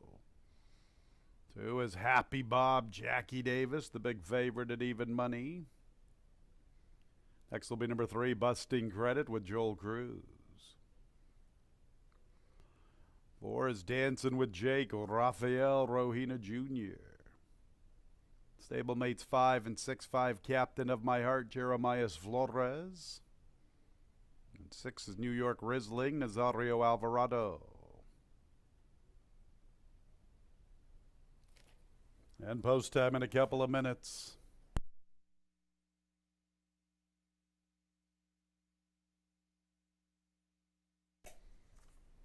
Field of 6 beginning the early pick 3. Claimers 11-9. A 6 furlong affair. Looks like some pace with Under the Knife from the rail.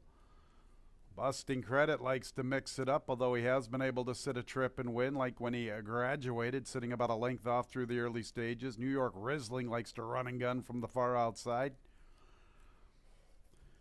Kind of like the opener for me. Number 1 Hutch was my pick in race 1, kind of like a picked them all season, might as well stick with him one more time this year, and that's the case here with a Busting Credit. I think he's better than an $11,000 horse. He was a beaten favorite at this level on the 24th of October, and he ran a pretty good second. Fighter Kite pulled off the big upset that afternoon. I'd love for this horse to show the tactics when he graduated, sitting a little bit of a trip. Can he stalk just a little bit and come with a nice run? He showed he has the ability to rate just a tad when he graduated. You've got Under the Knife, who's going to go from the inside. New York Rizzling from the far outside. Busting Credit's going to be my top pick. At least we're getting a decent price if he can come through for me. 3-1. I do like the beaten favorite angle here at Finger Lakes. I've seen it work well over the years. Number 1 Under the Knife, he is dangerous. He's very speedy. He put it all together when he graduated on the 4th of September. Here's the horse who debuted in late June. The connections thought enough to take him to Saratoga thereafter. Couple of efforts, not a bad effort in his initial look there against State Bred 40s. Came back to Finger Lakes and really rolled on the 4th of September, and the race was validated when the runner-up came back and got to the winner's circle. Recently, he showed speed, battling over a sealed, sloppy racetrack. Today's fast. That's when he's done his best work. He's dangerous with his inside post and the barber, Emmanuel Di Diego, 5-2. All the money's coming in on the 1, Happy Bob. He's got a lot of foundation in his corner, that's for sure. 1 mile and 1/8, a mile and a mile race in his last 3. The last time he was in for a 6 furlong race, he was able to defeat maiden 20s at Saratoga over a sealed, muddy racetrack. You know, he's never won on a fast racetrack, but he does have 2 seconds and 2/3, and his top buyer is significantly better than his wet racetrack. So I don't believe he is wet racetrack dependent. He has shown that he can run a bigger number on fast racetracks. He has good foundation in his corner. Hey, that's the good news. The bad news is he was a voided claim for $25,000. It's never been my style when I see the voided claim in the racing form. Then the horse drops in after that and doesn't run much, and now he's here at Finger Lakes for $11,000. If you want him at even money, you can have him. I know Busting Credit and Under the Knife have some ability. And after that, who did I look at for 4th? It was the 5, Captain of My Heart, thinking that he could get a nice tracking trip from the outside. His stablemate should show speed. Under the Knife should show speed. Busting Credit could be there. Maybe Captain of My Heart falls into a good little trip at 14-1 for some of the exotic players. 3, Busting Credit. This is the last time in 2023 I get to pick him here at Finger Lakes Gaming and Racetrack. He's my top selection.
The horses are approaching the starting gate.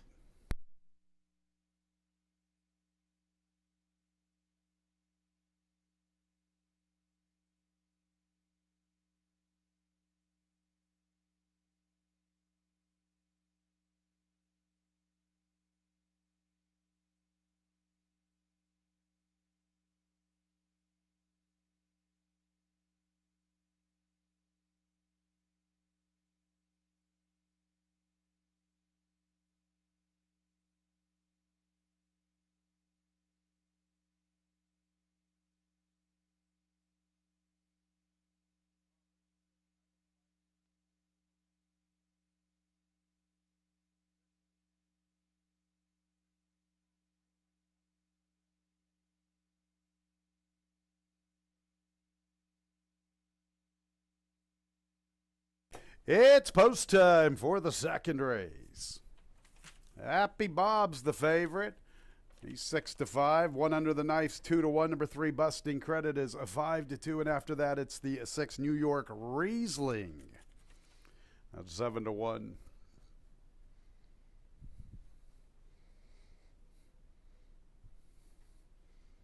And for whatever reason, I cannot remember if it's Riesling or Riesling. I drink more red wine than white wine. New York Riesling, the correct pronunciation. Maybe 2024 I'll get it correct. I've had trouble with it all year long. All right, under the knife is it. Here's Happy Bob. Up next, Busting Credit.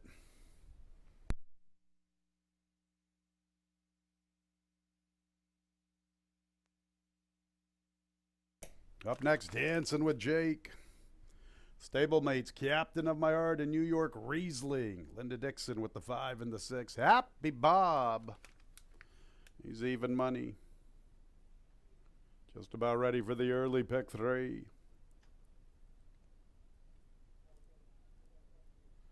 And there they go. Under the Knife and New York Riesling begin very quickly, and Busting Credit's going to get that tracking trip. New York Riesling is the speed from the far outside. Under the Knife was not sent with that much aggressiveness. He's vying for second with Busting Credit. They have more than 3 lengths on Captain of My Heart outside of Happy Bob, and it's about 6 to Dancing with Jake. At the back marker, 22 2/5 for New York Riesling, winging it on the front end, and Busting Credit and Under the Knife for chasing from second and third, and Captain of My Heart's trying to close in. He's 6 from his stablemate. Happy Bob's a good 8 lengths from the front, maybe even further than that midway through the turn, and Dancing with Jake's at the back. New York Riesling's had the race all to himself, works with a healthy lead, needs a 1/4 mile and looks pretty tough. Under the Knife and Busting Credit are second and third, and Captain of My Heart's fourth. New York Riesling with a big run to the 8th pole, still out there by 6. Under the Knife is second, Happy Bob third, making a move for second. Nobody stepped up to New York Riesling. He's a gate-to-wire winner. From Happy Bob, Under the Knife, and Captain of My Heart.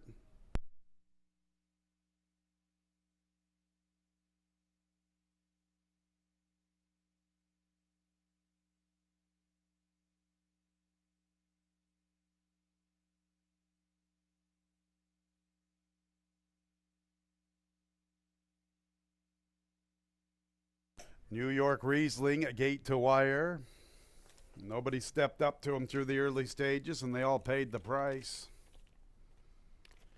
2 Happy Bob second, third place 1 Under the Knife, photo for fourth. The final running time 1:11 and 16/100ths.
Fourth place, number 5, Captain of My Heart.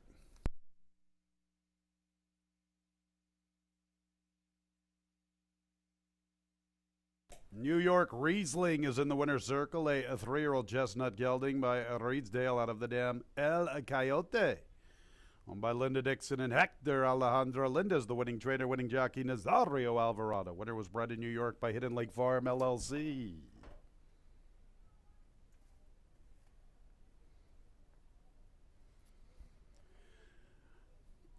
Second race is official. 6-2-1-5. The double 1-6, $35.60. That's the early double. The 6-2 exact to $22.80. 6-2-1 trifecta, $19.87. The 10-cent super 6-2-1-5, $9.52. Linda Dixon bookending that superfecta on to race 3, which will begin our Monday pick 6. The carryover is better than $1,800, $1,811.88. Some changes in the sequence. Race 4, scratch 1A, seems like a destiny. 5 Smile takes charge with an additional workout. 15th of November, Finger Lakes Fast Track half mile, 49.20 seconds breezing. We go to the 5th race, scratch 7 inappropriate. 6 She Speaks Well, jockey change to Rafael Rojina Jr. On to race 6, scratch 7 started with stars. 7th race, scratch the 10, Lady Lawrence. We have an additional workout 5, Dorth Soul Dancer, 15th of November, Finger Lakes Fast Track that morning. Half mile, 48.40 seconds breezing. And then we get to the 8th race, which will conclude the pick 6, scratch 7, Jitter Juice. To Kodiak Brown, an additional workout 15th of November, Finger Lakes Fast Track, half mile, 53 seconds breezing. $1,800 plus pick 6 carryover, 19 minutes away at 1:11.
10 minutes to post for race number 3, and New York Riesling getting the jump on that field and was just gone. Naz Alvarado for Linda Dixon.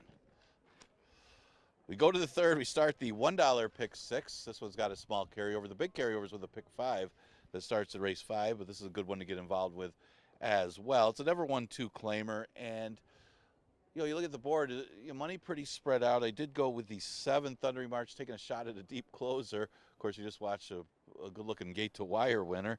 But Thundering March is one of those horses that just comes rolling late at the mercy of the pace and hasn't quite been able to get there as far as winning races. Now, you could draw a line through the last race, as I talked about in race number 1.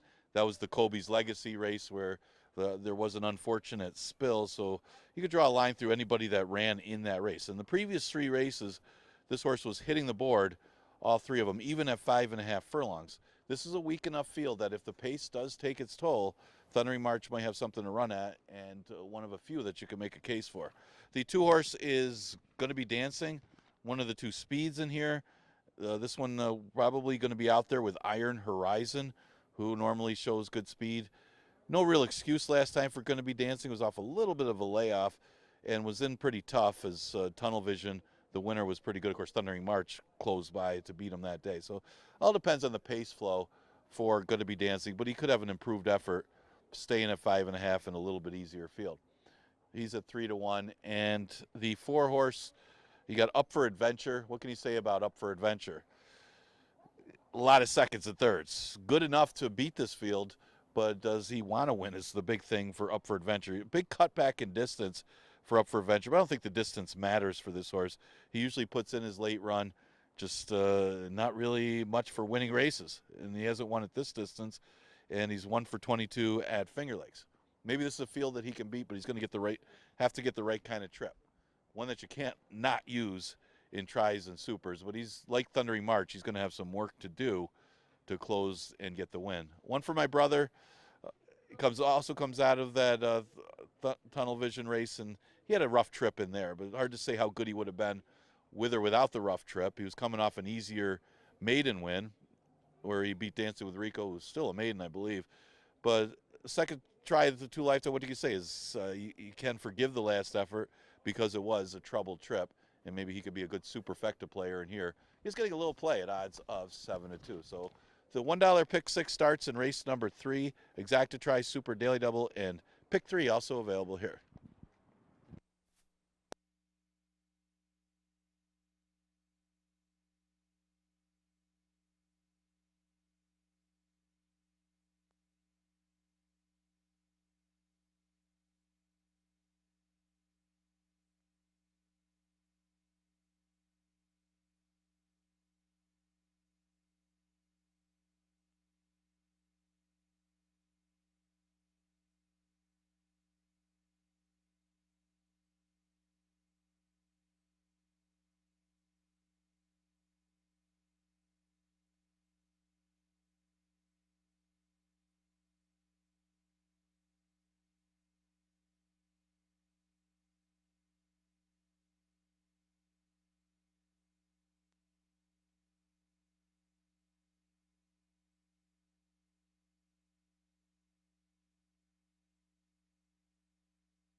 On the track, race 3, MCRR's number 1 with Jackie Davis. 2 is going to be Dancing, Michael Davila Jr. About the 3, Iron Horizon, Christian Navarro. 4 is Up for Adventure, John Davila Jr.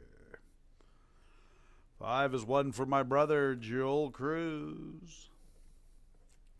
6 is Bumble Monster, Cabercoa.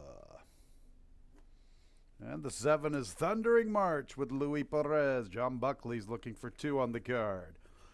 Third race begins the pick 6. $1,800 plus carryover. $1 minimum wager, old school style pick 6. A little more than 2 minutes until post time. And check out this board, fans, huh? Tough sequence to start the pick 6. $1,000 of new money, nearly $1,100 of new money. And look at this board. Gonna Be Dancing at 3-1. 7 Thundering March at 7-2. Some 4-1 shots, a 9-2 shot. Biggest price right now is 9-1. I thought this race was difficult. Really wasn't sure which way to go. Looked hard at both the 4 Up for Adventure and the 3 Iron Horizon, and then the 5 One for My Brother. Gonna land on the 4 Up for Adventure. I'm a sucker for a turn back. Look at all the foundation in his corner. Sometimes you have to look in the mirror and admit when you are wrong, and I am willing to do that right now, fans, because I thought Up for Adventure was a horse that was going to relish the added real estate.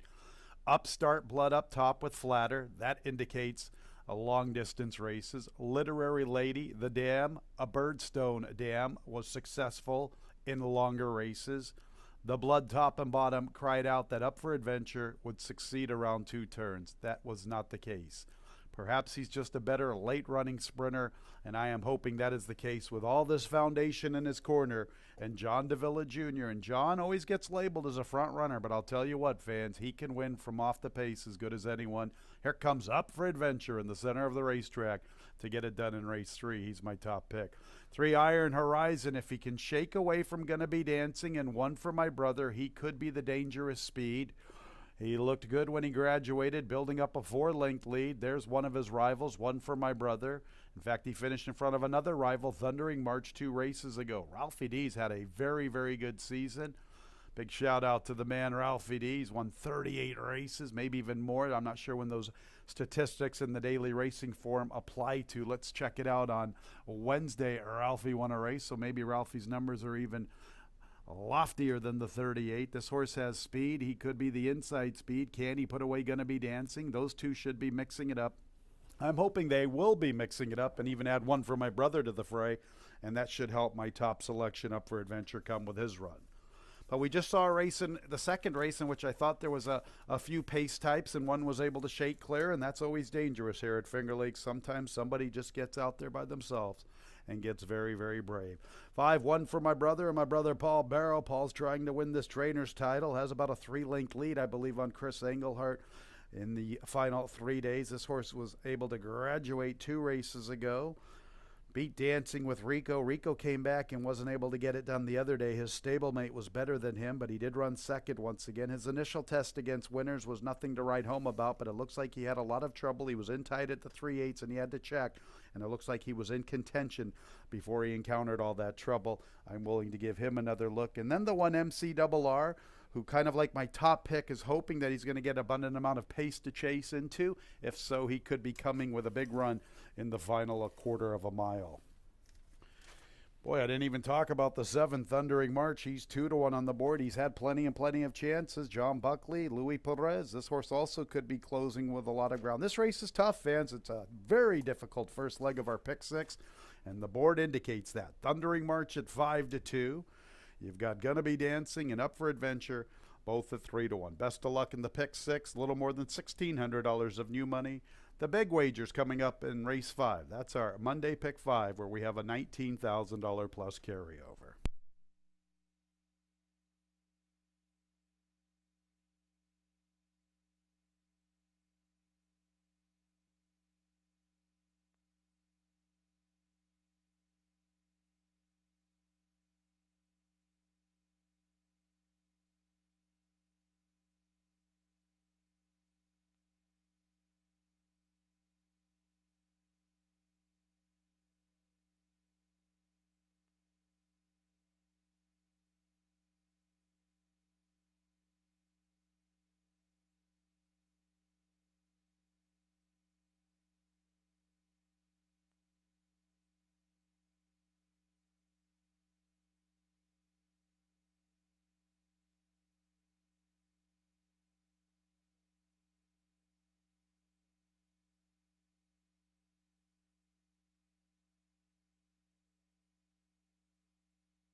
It's post time for the Monday Pick Six.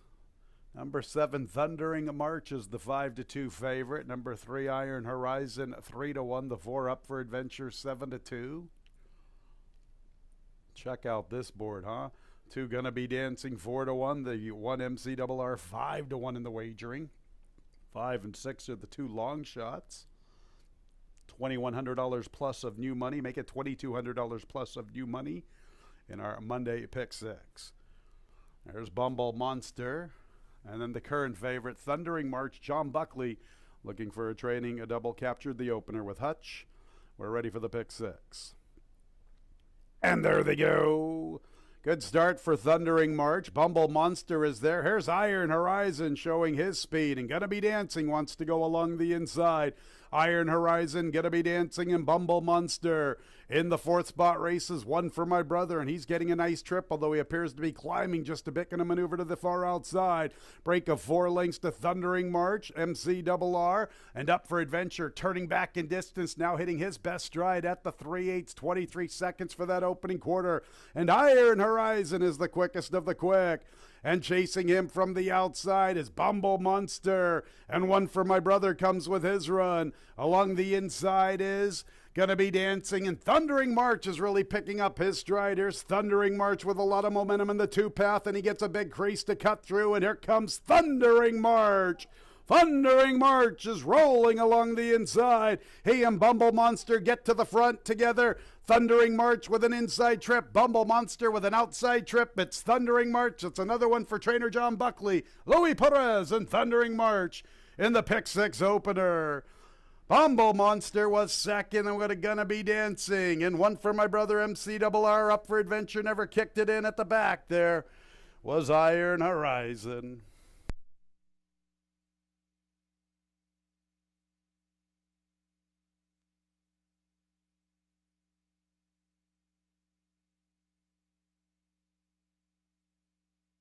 The Diamond Man's been on fire since, a couple of weeks ago. He really started to pick it up, and here he comes after the top 2 in the standings. 7, Thundering March with that big run. 6, Bumble Monster ran well at 9-1. The 2, Gonna Be Dancing, third. 4th place, 5. 1 for my brother, 7-6-2-5. 1 minute 5 and 93 100ths the final time.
Thundering March, a 4-year-old chestnut gelding by a Union Jackson out of the damn Irish Ballerina. Owned by J&R Stable LLC. Winning trainer John Buckley, too, for Mr. Buckley. Winning jockey the Diamond Man Louis Perez. Winner was bred in New York by Sequel Stallions New York LLC, along with owners J&R Stable LLC. And race 3 is in the books officially. 7-6-2-5. The double 6-7, $46. The 7-6 exact to $50. The trifecta 7-6-2, $73.12. And the 10-cent super 7-6-2-5 is worth $60.35. 4th race, a double into pick 3 opportunity. Scratch 1A seems like a destiny. 3 Go Grad, 1 pound over the weight. 11 Banker Blaney, 2 pounds over. 5 Smile Takes Charge, has an additional workout. 15th of November, Finger Lakes Fast Track, half mile, 49.20 seconds, breezing. Our 4th race is 20 minutes away at 1:39. Don't forget the Pick 5 will start in race 5 with this 9-race card. A couple of ways to access some free past performances. Go to our website, fingerlakesgaming.com, click on the racing tab, and scroll on down to free digital program, past performances, Lakes Lucky Picks, owner, trainer, and jockey statistics, at least jockey and trainer statistics for sure. It's pretty cool. It's all free on our website, fingerlakesgaming.com. Click on the racing tab and scroll on down to free digital program. Another way is if you're a Daily Racing Form member, drf.com. Log into your membership and access the Finger Lakes past performances. They are free this afternoon.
All right, in the paddock for race number 4, and going to the third, Thundery March was able to get a good enough trip that he was able to get through and get the victory. He actually broke pretty sharp for what's normally a deep closer to break sharp and be in the race a little bit.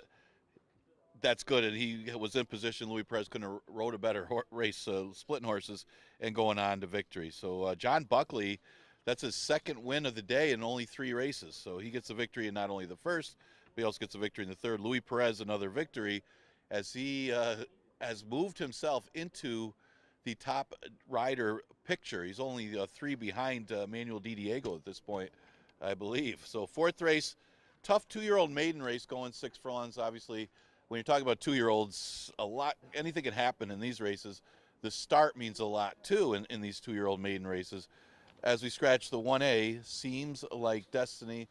And then you got to talk about the 2 Stewie, a horse that you would have expected to be on the front end last time and seemingly lost all chance as he just didn't break well at all. Benji Brown found himself on the front end and went gate to wire. That horse ran pretty decently in the stakes race in his next start. And Stewie, he was caught behind horses, had traffic problems, tried to come up the inside, and still ran a pretty good second despite having to come from out of it. And that's good to see a 2-year-old that can do that. The only downside today would be he's breaking from the rail.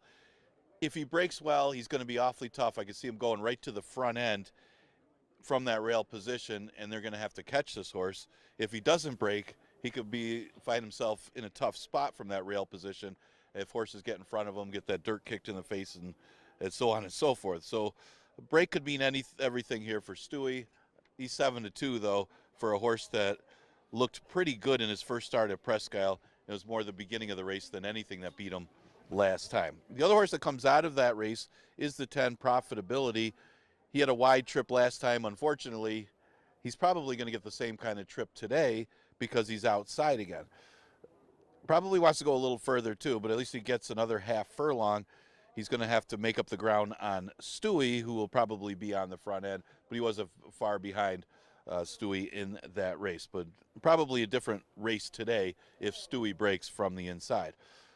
Another John Buckley trainee, obviously he's won 2 already today, is the 11, Banker Blaney. Banker Blaney showing a bullet work since his last race here at Finger Lakes, and that was a $40,000 maiden at Colonial, and he didn't fare too well in that race, and no real excuse, but changes surroundings here. This is out of the dam that's a half to Dancers for Token, and at least he's got that good work over the track. Not getting much for early play right now at odds of 11-1, but does attract Louis Perez, who's been on fire lately. The first-time starter that I used in my top 4 is the 1, On Cloud Wine. This one's got some decent works for his debut. Sold for $50,000 as a weanling, resold for $11,000 this year, and out of a dam that's a multiple stakes winner. Of course, that dam, most of her success was going longer.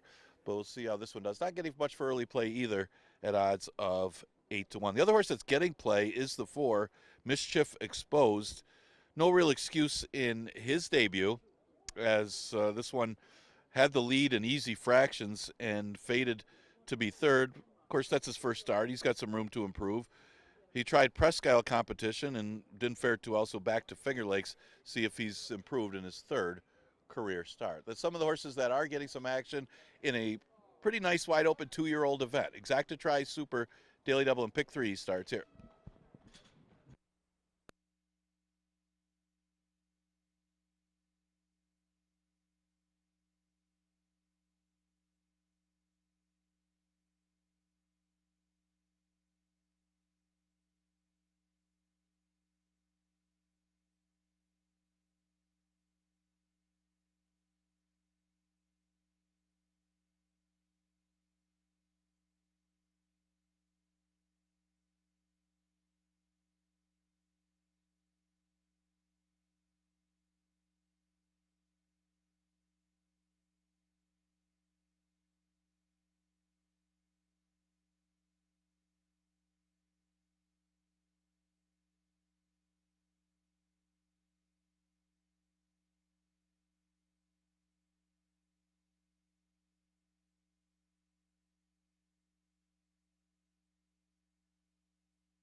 Coming onto the track for race 4, 2-year-olds maiden special weights, a 6 furlong sprint. Scratch 1A seems like a destiny.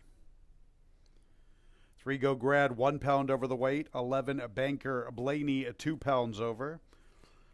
5 Smile takes charge. That additional workout, 15th of November, Finger Lakes Fast Track, half mile, 49.20 seconds. Breezing a double into pick 3. Here they are, number 1, On Cloud Wine.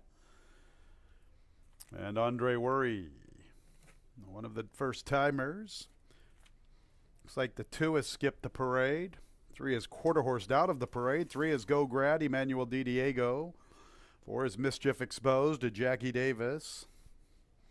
Next will be the 5, Smile Takes Charge with Jeremias Flores. 6 is Joe West, another one of the debuters with Christian Navarro. On to the 7, Peaceful Persuasion. Nazario Alvarado and Linda Dixon looking for doubles. 8 is That Works with Kay Bracoa. Here's another one of the first-timers, the 9, More Valor with Rafael Rojina Jr. 10 is Profitability. Kevin Navarro looking for 2. John Buckley looking for 3. And here is the other Buckley trainee, the 11, Banker Blaney. And Louis Perez, the Diamond Man, looking for 2.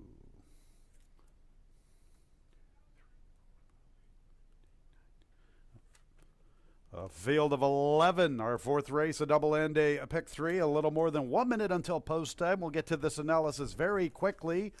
A little bit of confusion. It was all on my behalf. I saw that the 2 Stewie was the first horse in the daily racing form, so I let the video department believe that the 1 was my second pick. My numbers are 10-2, 5-11, 10-2, 5-11, and you were looking at 2 Stewie, who skipped the parade with John Davila Jr. So my numbers are 10-2, 5-11. I do apologize for the error. It was all on my behalf. I saw number 2, Stewie, the first horse in the form, assuming he was post position 1, or assuming he was number 1. He is the 2, obviously. So 10-2, 5-11. Both Stewie and Profitability faced off with one another on the 18th of October. That race was won by Benji Brown, who came back and ran in the Tin Cup Chalice. I can't remember where Benji finished. He maybe 4th at best. He did not replicate his maiden victory. It should be noted, when these 2-year-old boys ran on the 18th of October, they were about 7 lengths slower than the filly division that was run in race 6, which was won by Sweet Brown Sugar, who came back and won the She's a Stone Cold Fox. That looks like a promising filly for Richie Rich Racing Stable and Paul Barrow. 2, Profitability and Stewie both showed plenty of promise through the stretch run. Stewie had racing advantage, racing recency already under his belt when he ran at Presque Isle. So I think Profitability has a little bit more improvement, but probably not much. They're both relatively inexperienced. Profitability making start 2, Stewie making start 3. Very, very equal in talent, and they are both 2-1 on the board. You could make a case for either direction, whether you went Stewie or Profitability. I went 10-2. After that, I looked at the 5, Smile Takes Charge. I've talked about it all season long, how I like horses who debut at Saratoga, and this one did that. Didn't run much that afternoon, but hey, if the connections thought enough to debut at Saratoga, that's good enough for me. Horse comes back with a pretty good work here at Finger Lakes on the 15th of November. I think Smile Takes Charge, worth consideration. And then the other Buckley trainee, the 11, Banker Blaney, a Colonial Downs invader who debuted on the 9th of September, has some decent workouts locally, and John Buckley's off to a good start this afternoon. Very, very nice maiden special weights here in the 4th, and we are a couple of minutes away.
And it's post time for the fourth race. 2-year-old maiden special weights.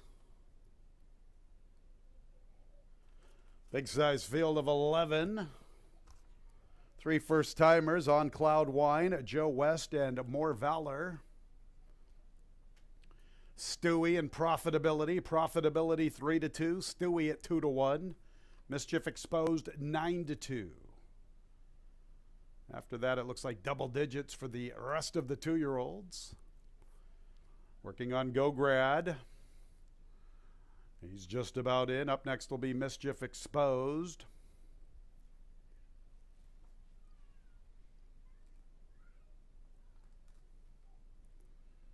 There's Smile Takes Charge.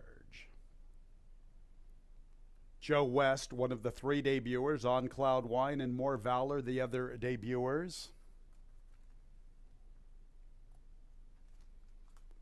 There's Peaceful Persuasion, Linda Dixon and Azario Alvarado looking for doubles. Next will be That Works. More Valor ready to move forward. The second of 3 debuters. There's the favorite Profitability at 9-5. The 2 Stewie right there with him at 2-1. Profitability, 1 of 2 for John Buckley. John's looking for 3 already on the Monday card. There's the third of the debuters on Cloud Wine.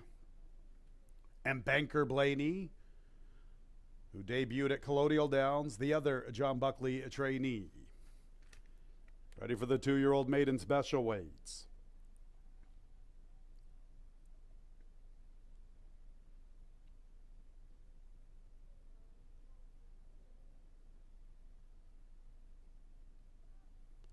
And there they go. Stewie comes away in last. It's a good start for Profitability. Also showing plenty of pace. Smile Takes Charge and Mischief Exposed. And they will pick it up together. Profitability third. His stablemate Banker Blaney has the 4th spot. Go Grad is 5th. I'm going to Peaceful Persuasion. More Valor flanks him. Stewie's about a length behind that duo. It's a break of 2.5 lengths to Joe West on Cloud Wine. And at the back, races That Works. Big time battle up front. And with the lead, Mischief Exposed. And right there with him, Smile Takes Charge. It's a break of 5 lengths to Banker Blaney, who's isolated in third. 3.5 back to Go Grad. Boy, Profitability's going backwards. And Stewie's now trying to pick up his best stride outside of Profitability. In the meantime, it's Smile Takes Charge. Smile Takes Charge has the lead at the 3/16. Mischief Exposed comes back at him. Going to tip to the 2-path, trying to re-rally. Smile Takes Charge with the advantage. In second is Mischief Exposed. Stewie, Go Grad, Joe West. Profitability re-rallying only for second. It's Smile Takes Charge. Smile Takes Charge wins by more than 4. What happened to Profitability through the turn? Boy, if he would have ran through the turn like he did in the final quarter of a mile, he's a good-looking runner then today. Farther back, Stewie and Joe West.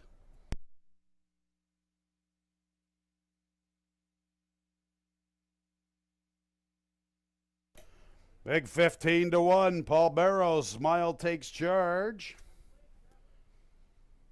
There's a horse who debuted at Saratoga, 112 and 44 100ths. Strange run from the 10. Profitability didn't like his chances through the turn. What a stride he had in the final quarter of a mile. 2 Stewie is up for third, and 4th place to be determined. Look like Go Grad and Joe West. I'll let the placing judges sort out that number for 4th. 112 and 44 100ths the final time.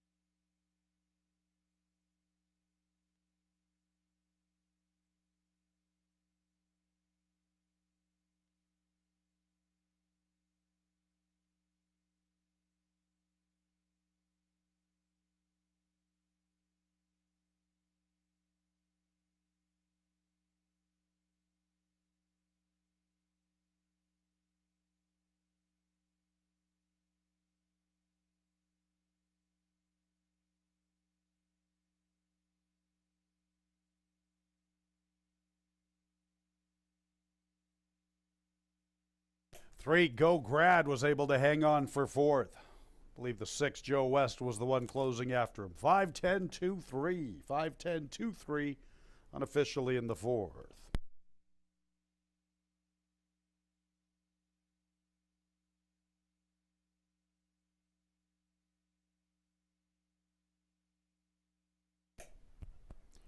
Five is Smile Takes Charge, a 2-year-old dark bear brown gelding by Take Charge Indy out of the dam Drosselmeyer Smile.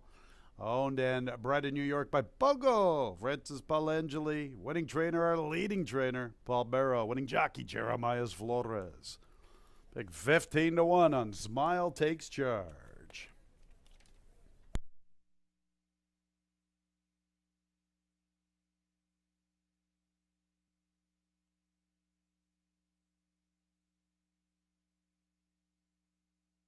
And race 4 is official.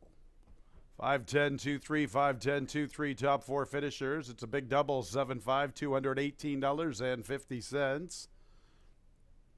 5-10 exacta, $121. 5-10-2 trifecta, $102.12.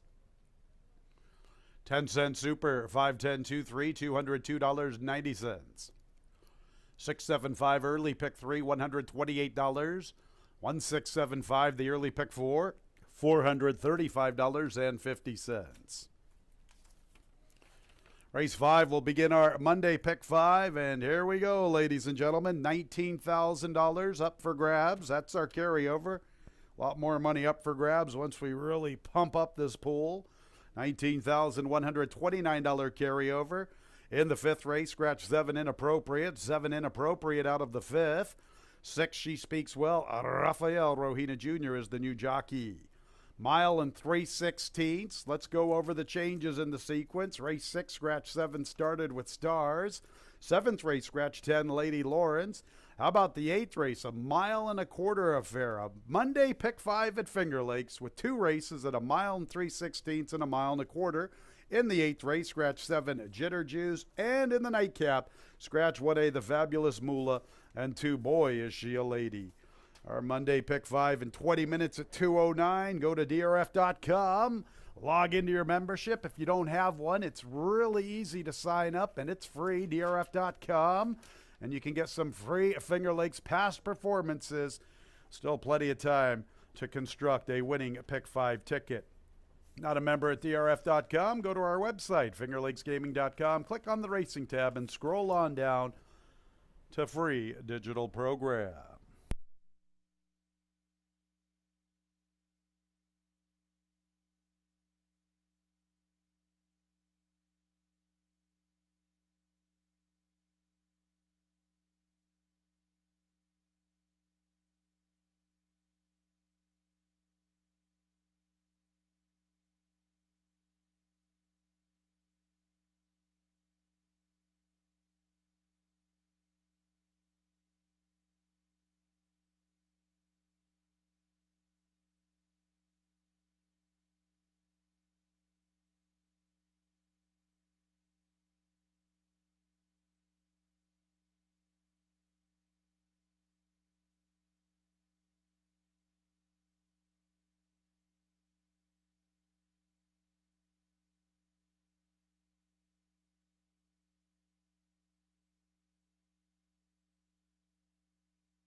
Now we're in the paddock for race number 5, and yeah, those 2-year-old races.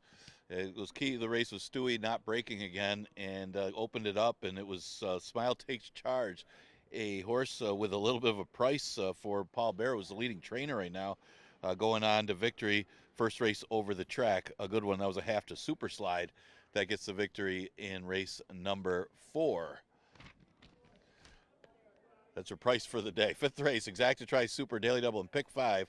And that Pick 5 has a carryover of over $19,000. Good race to get involved with. A good wager to get involved with. We scratched the 7, inappropriate. And, you know, looking at the board right now, no surprise, the 3 Pot of Gold's going to be a big favorite in here.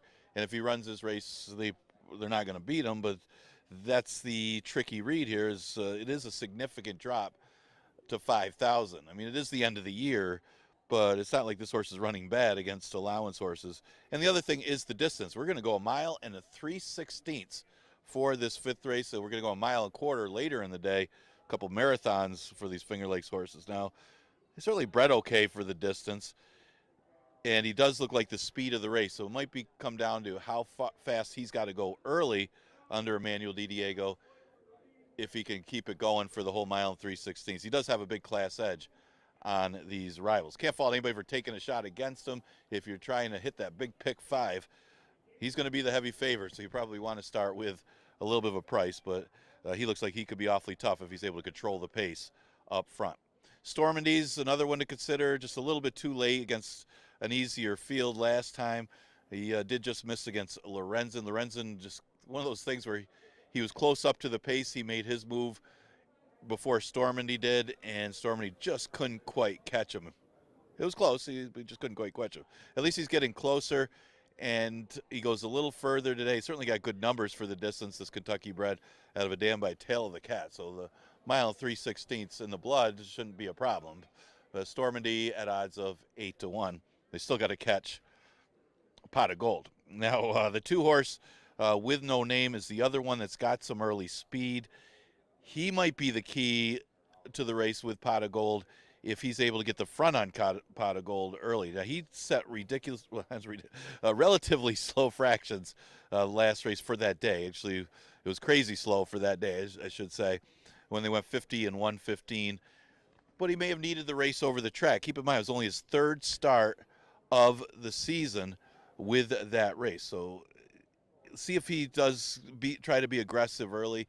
You wouldn't expect anybody to be that aggressive going 1 mile and 3/16, but that could be the key to the race, how fast they go for this longer distance.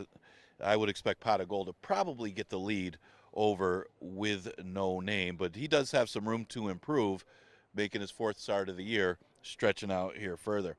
The 6 is She Speaks Well. Hasn't really run a bad race over the last few starts. Rafael Rohina does pick the mount back up after running just off the board last time, and should be a problem with the distance as well.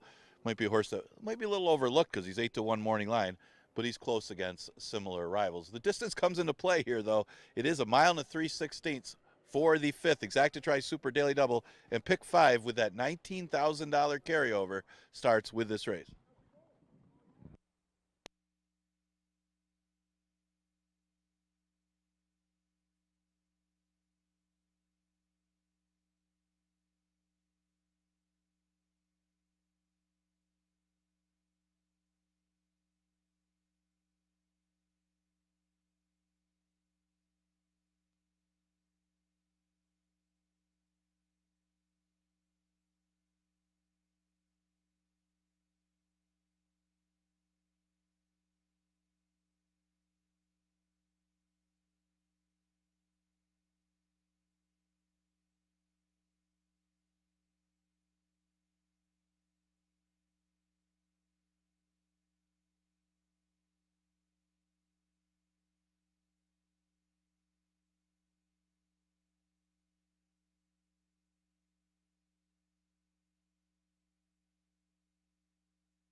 Coming onto the track for race 5, scratch 7 inappropriate. Let's get to the parade. 1 looking grand, Andre Worry.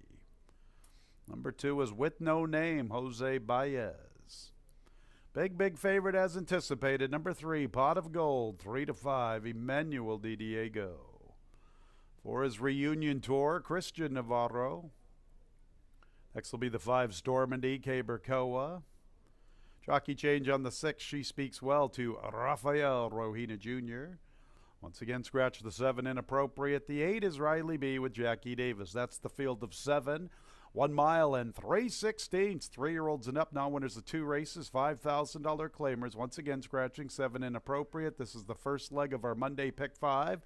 A $19,000 plus carryover, and we are on our way, fans. Look at the new money, nearly $28,000. It's going to be a big pool. Make sure to get your Pick 5s in a timely manner. Nothing worse than maybe having this winning Pick 5 ticket and you wait just a little too long and get shut out. How about this 5th race? 3, Pot of Gold. Is he a single for many people? He is currently a 4-5. I've got him as my second pick. You're looking at my top selection, the 5, Stormandy, at a 5-1. Stormandy caught my attention earlier this season with a nice maiden special weight victory. Boy, he made an early move under Andre Worry that afternoon. He sustained it all the way to the wire. Looked good winning. Now, that was over a good sealed racetrack. That's where he's done his best damage. All 3 starts have resulted in a top 3 finish. He hasn't quite been as effective on a fast racetrack with 10 starts with only 1 recent runner-up effort. And that's the keynote. It was a recent race. It was on the 6th of November, his most recent race. He's been under the training tutelage of Michael S. Ferraro for a couple of starts, and he's making gradual improvement from his starts before that. He almost got the money on the 6th of November, just a head bob between him and Lorenzen. He was even money. The presence of Pot of Gold gets you an enticing price at 4-1 this afternoon. 5, Stormandy, my top selection. 3, Pot of Gold makes all the sense in the world. Jeremiah Engelhardt, Emmanuel Di Diego, the connections speak loudly. Enough said about them. Maiden special weight winner. A horse that ran for 11, made an 11, and ran good under Raylu Gutierrez. Stepped up to the maiden special weight, looked good winning, ran well in the initial start against winners. And that allowance N2L, the street cop officer, drops all the way to the bottom. It's the end of the season. Maya says if you want him for 5, you can have him. He's slamming him right down, us fans. 3-5, Pot of Gold. The horse everybody's on. How about the 4, Reunion Tour? This is 1 mile and 3/16. Take note of the distance. How about this sequence? 1 mile and 3/16 and 1.25 mile race later on. Go figure at Finger Lakes, where we've run 4.5 furlongs for 2 weeks to start the season. Here we are on closing week, and we've got a Pick 5 sequence with 1 mile and 3/16 and 1.25 miles.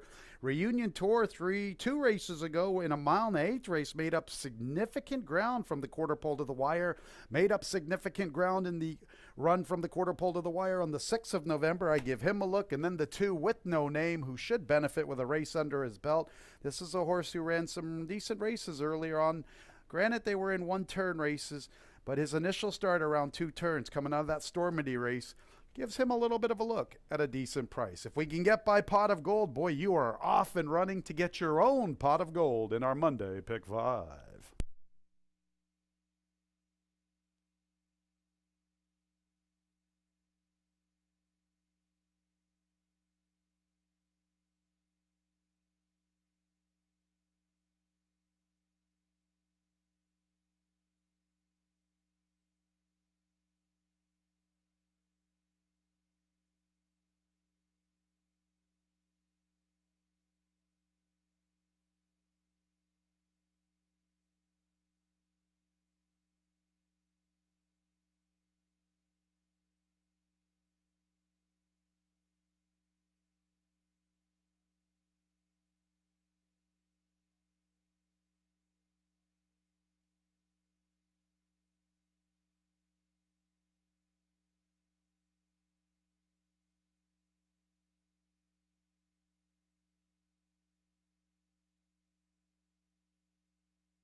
The horses are approaching the starting gate. Over $38,000 of new money in the Monday Pick 5.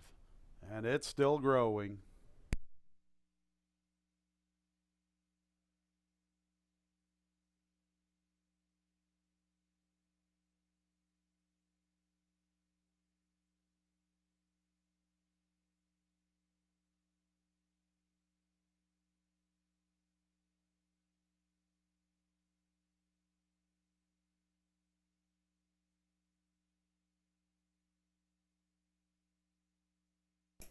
It's post time for the Monday Pick 5. Over $40,000, even closer to $41,000 of new money. And you know it's going to pump in here in the final minute or so. Still some time left to get that Pick 5 in. Big favorite, Pot of Gold at 2-5. After that 5, Stormandy 7-2. The other 5 are double digits. Looking Grand, the first of 7 into the gate with no name, moves forward. Here is the big favorite, Pot of Gold, on this huge class drop. Reunion Tour, a nice price for him. Here's a horse who should be running on strongly in the final quarter of a mile. Stormandy, a beaten favorite in this condition. He's the solid second choice. She speaks well for Eddie Maver. And then you get Angel and Arcadio Lopez's Riley B. He'll be the last of 7. Pot of Gold at 2-5.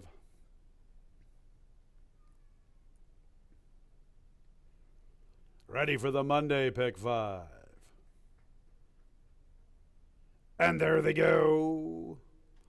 And it's a good start for all 7. Riley B is showing some pace. Here's Pot of Gold, the favorite, asserting his authority immediately out of the gate. Stormandy is there. They're going to try to slow it down up front. From the rail comes Looking Grand with no name as the 5th spot. Then She Speaks Well. Reunion Tour, a late runner, is the last of all. And Pot of Gold has a narrow lead from long shot Riley B. Looking Grand from the rail with no name from between runners. Stormandy setting up shop 3 wide. He's with the Green Silks. Reunion Tour and She Speaks Well are a little more than 4 lengths from the front. And Pot of Gold has the lead in long shot. Riley B is his pace partner. It's better than 2 lengths to With No Name, Looking Grand, and Stormandy with his 3 wide run. 2.5 the Reunion Tour, and She Speaks Well is the last of 7, and it's 24 1/5. And Riley B has his nose in front, but Pot of Gold's right back at him, and Pot of Gold reclaims the lead. Riley B is second. Stormandy in the clear, deciding to cover more ground than others. He gets a clear path to the leader line, and he's only 2 lengths off the lead. With No Name is in the 4th spot, then Looking Grand. Reunion Tour inches a little closer. He's getting within 5, heading into the far turn run. She Speaks Well's at the back, 49 1 for the half, and 114 4/5, and it's a good flow for Pot of Gold. Getting away from Riley B, and Pot of Gold's the one to beat midway through the turn. With No Name makes a move for second. Stormandy's coming under pressure, not really responding. Reunion Tour is 8 or 9 lengths from the front, and the front belongs to Pot of Gold, and he's just too good on this class drop. Pot of Gold in complete command. With No Name is second. Here's Reunion Tour making his move for that spot. She Speaks Well from the rail in a tight spot. And farther out is Stormandy. The real race is for second because the winner's in no doubt, and it's Pot of Gold at 1-2. All aboard Pot of Gold to kickstart your Monday Pick 5. With No Name was second, then Reunion Tour, and 4th place goes to Stormandy for the Superfecta.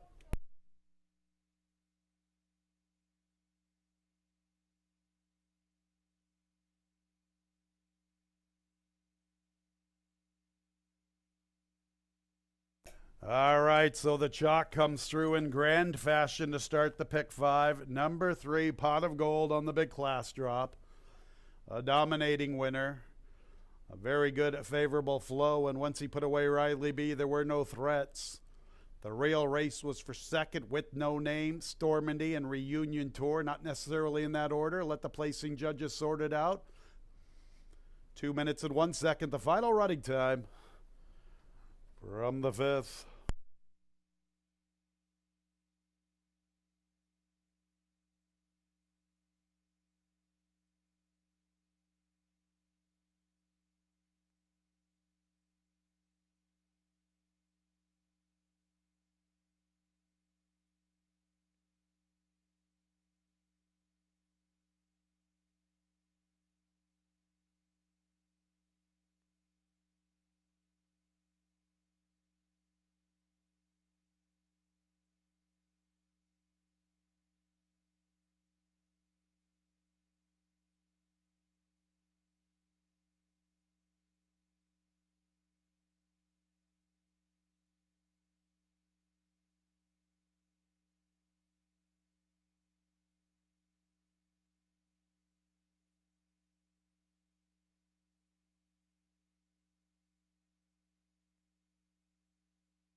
2 with no name. Second, third place 4 Reunion Tour. Fourth place 5 Stormandy. 3-2-4-5. 3-2-4-5 on the board.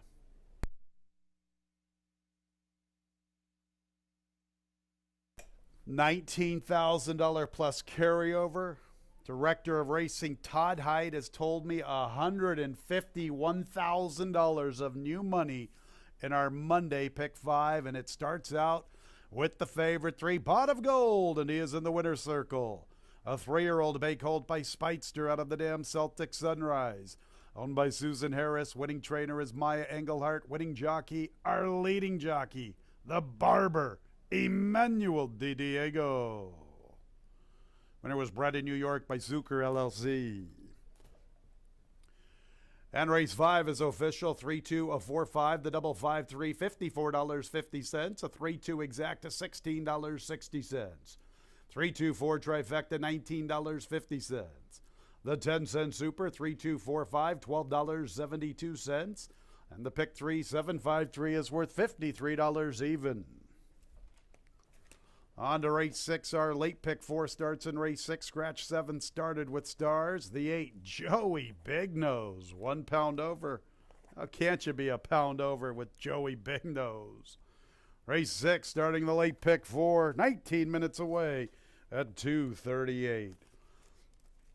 Once again, Director of Racing Todd Hyde telling me $151,000 of new money, and there it is, $151,733. How about that, fans? What a huge pick 5 on this Monday afternoon. Changes in the late pick 4 since we started so chalky. Let's see if we can get this late pick 4 off and running. In the 7th race, scratch 10, Lady Lawrence. 8th race, scratch 7, Jitter Juice. In the nightcap scratches 1A, the Fabulous Moolah. And 2, boy, is she a lady.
All right, coming up on race number 6, and the pick 5 begins with a heavy favor. No big surprises there as Pot of Gold able to secure the early lead. Did get some pressure from Riley B, but too classy for that field on the drop.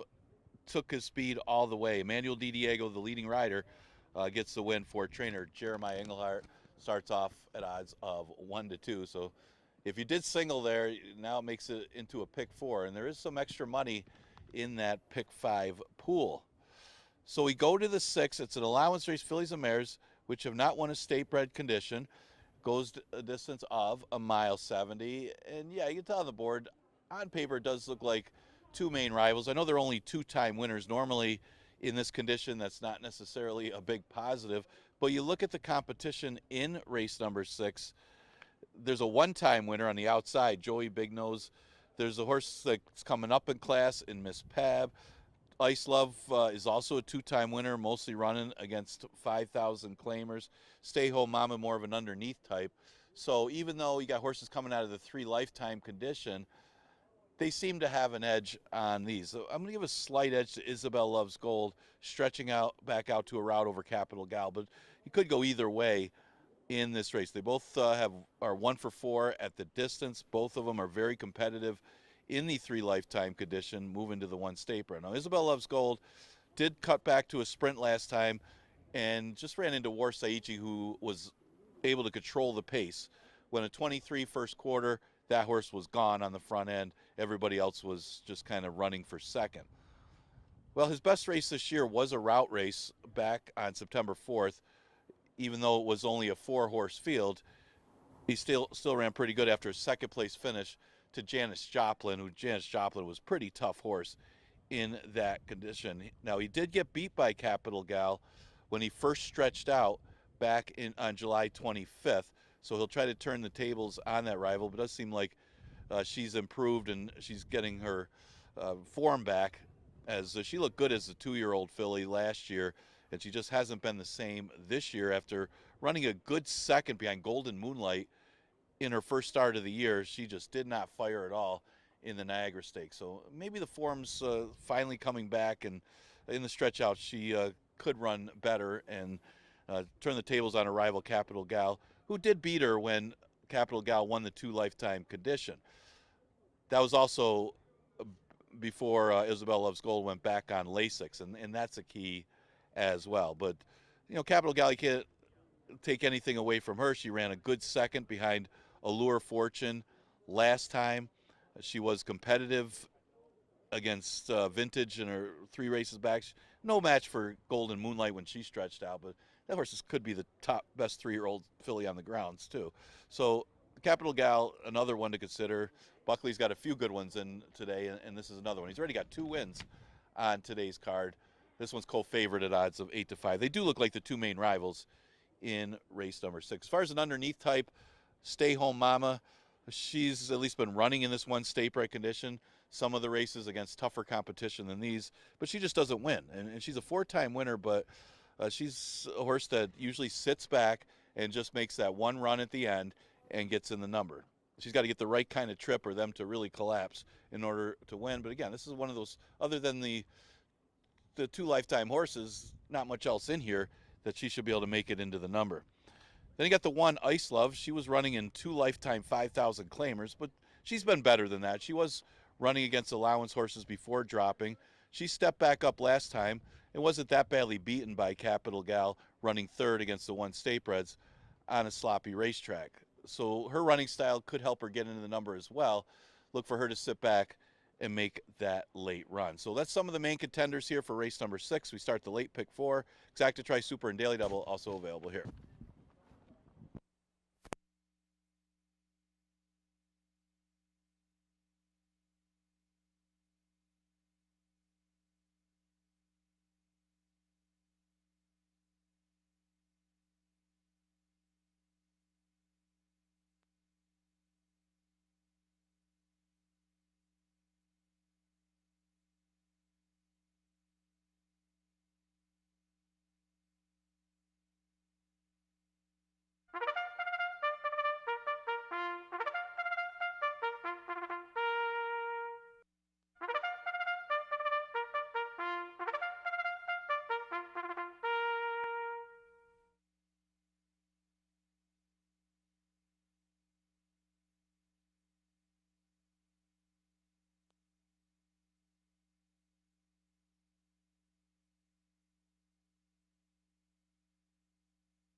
Coming onto the track for race 6, fillies and mares, mile and 70 yards, New York breds, first state bred condition, 3-year-olds and up, scratch 7 started with stars. Here's the group. 1, Ice Love, Louis Perez. Diamond Man's looking for 2. 2 is Isabel Loves Gold, Kay Burkoa. 3 is Capital Gal, 8-5, Kevin Navarro, John Buckley. Kevin's looking for 2, John's looking for 3, 8-5, Isabel Loves Gold, 9-5. On to 4, the New Miami, Jeremiah Flores looking for a riding double. 5 is Stay Home Mom, Joel Cruz. 6, Miss Pab, Jackie Davis. Scratch 7 started with stars. The 8 is Joey Big Nose, Andre Worry, 1 pound over. The late pick 4 starts in race 6, little more than 3 minutes until post time. All right, now that we've started the pick 5, I'm still a little shocked at the amount of money poured in this afternoon. $151,000 of new money. Everybody's still alive. Pot of Gold, the big favorite in race 5. Got another big favorite on the board, 3, Capital Gal. I've made Capital Gal my top pick. Did not see 3-5. Totally anticipated 3-5 for Pot of Gold. Kind of was thinking about more of the morning line here with Capital Gal at 5-2. I guess her recent second place finish to Allure Fortune really stamps her as one of the ones to beat in this spot. I was all over her 4 races ago when she won that afternoon, came back and ran a decent third thereafter. A poor effort in the subsequent start on the 19th of September. Was given a good time off, 5 weeks, 5+ weeks, came back with a very, very good effort. Now been given some pretty good time, about 3 weeks now, and here comes Capital Gal. She's probably the one to beat, but 3-5 is a little light for my liking. I have made her my top pick. But I think 2-1, 9-5 is kind of more the ballpark figure I was anticipating. Nonetheless, Capital Gal, the number 1 pick. 1, Ice Love. How about her? What's her price? 9-1. Really? All right. She ran some good races earlier this season against the allowance non-winners of 2 and the allowance non-winners of 2 lifetime. Both of those races early on in the season when she first got here as a 4-year-old, both of those races are good. Cross Island was her stablemate that particular day on the 20th of June. Cross Island was a short price favorite, and Ice Love really tested her at a good price. I thought the race thereafter is equally as impressive because the winner was a Billy Morey invader, Dancer de Oro, who came in and looked good winning, and Ice Love ran well in defeat. She came back and couldn't match Capital Gal as the 2-1 beat-him favorite. How about that? Food for thought there, fans. 2-1 against Capital Gal earlier in the season. Capital Gal 4-5 today. Ice Love 9-1. That's because Ice Love had to venture into the $5,000 condition to reclaim herself, refine her form. She did that. She comes out of the same race as Capital Gal. She's my little long shot here. Talked about this angle. Sometimes go find somebody who has running lines with the big favorite, and maybe you get your winner if you can get away from the chalk. That would be Ice Love. Also, Stay Home Mama fits that bill as well. 2, Isabel Loves Gold. Anytime Michael S. Ferraro stretches a horse out, you better serve notice. You better take notice. Look at his numbers from a good sample of 42, 31%. And a pretty darn good ROI. She's run some good races throughout her career. 6 of her 11 races have resulted in top 3 finishes. She's done some good things around the 2 turns, and she is a logical contender if you're off the favor, Capital Gal. Then the 5, Stay Home Mama. Stay Home Mama is a late runner. She does her best running in the final quarter of a mile. She has a lot of seconds and thirds versus only her 4 lifetime victories. And her running style is probably the reason why. She's usually at the mercy of a pace. She gets far back. She really wants them to set it up for her. But you never know. Never know. Beth Miller-Saul's had a pretty good season, hitting at 16%. And Stay Home Mama, you know she'll be running on through the lane in the final quarter of a mile. So there it is to start our late pick 4. Capital Gal, the short price favorite. Ice Love, a little intriguing to me at 10-1.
The fillies and mares are approaching the starting gate.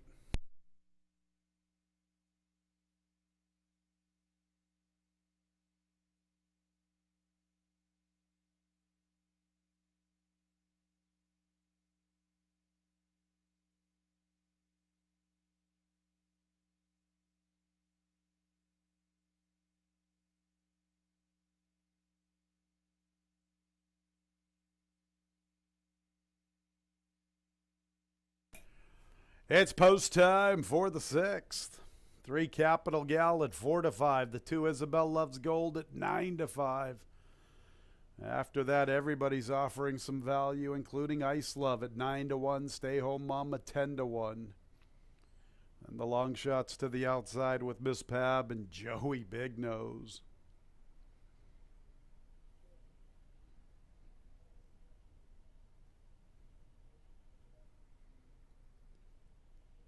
There's Capital Gal.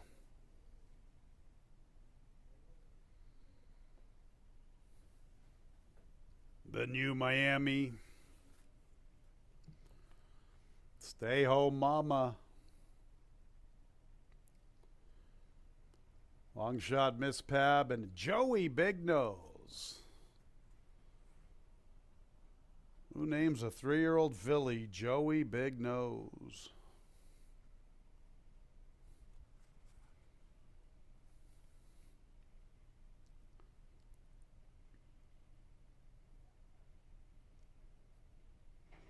And there they go. Awkward beginning. Miss Pab, Isabel Loves Gold, and Capital Gal begin the best. And the New Miami's running with the pace.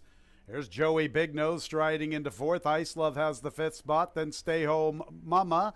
And Miss Pab, after the awkward start, is the last of all.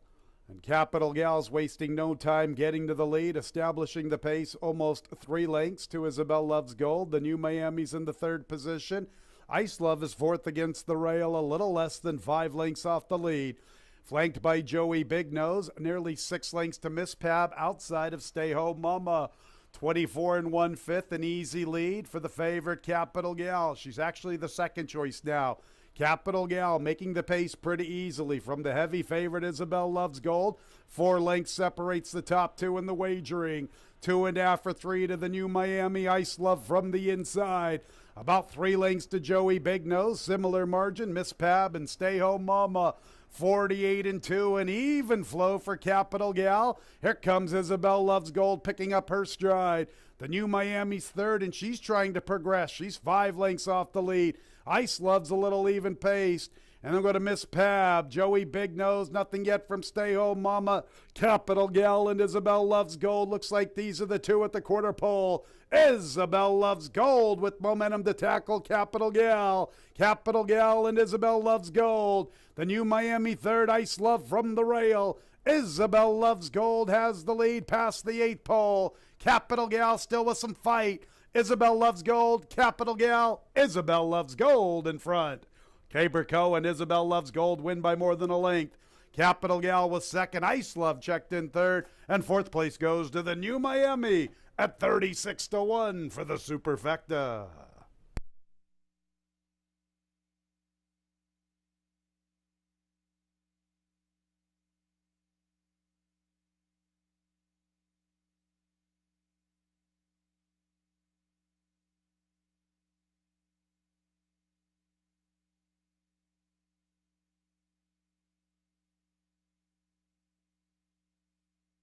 $144 and 16/100ths the final time. Isabel Loves Gold at 3-5, so we get a heck of a pick 5 pool, and we start off with 2 3-5 shots. 2 Isabel Loves Gold first, 2nd place 3 Capital Gal, 3rd place 1 Ice Love, 4th place 4 the New Miami. Please hold all tickets.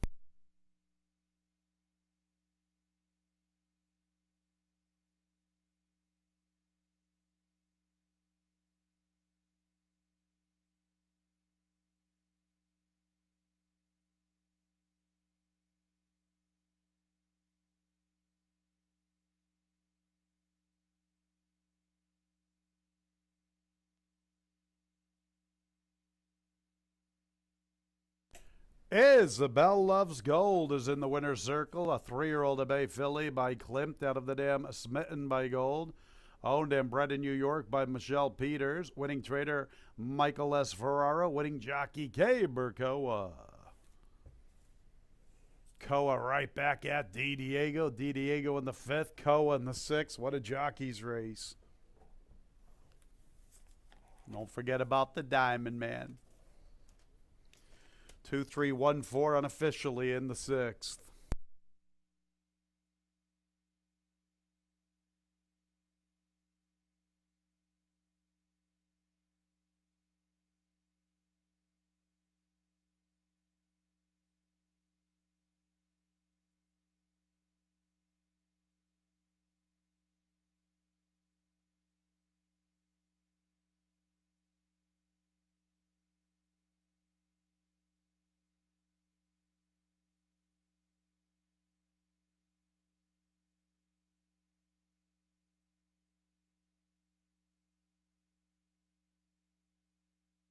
And race 6 is official. 2-3-1-4. A top 4 finishers. The double 3-2, $5.90.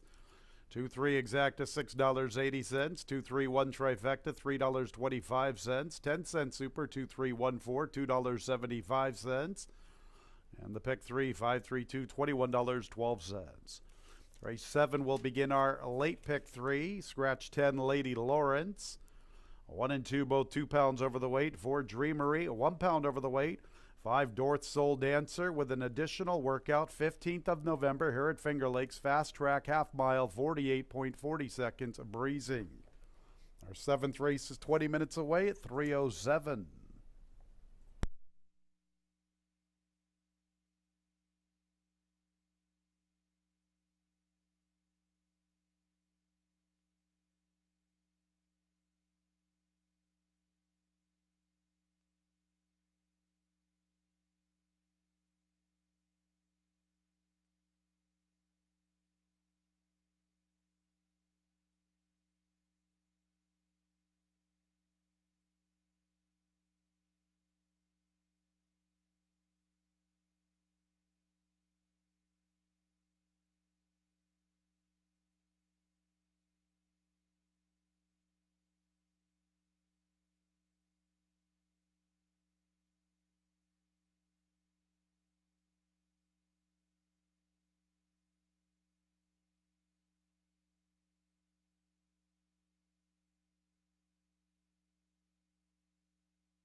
A horse in the paddock for race number 7.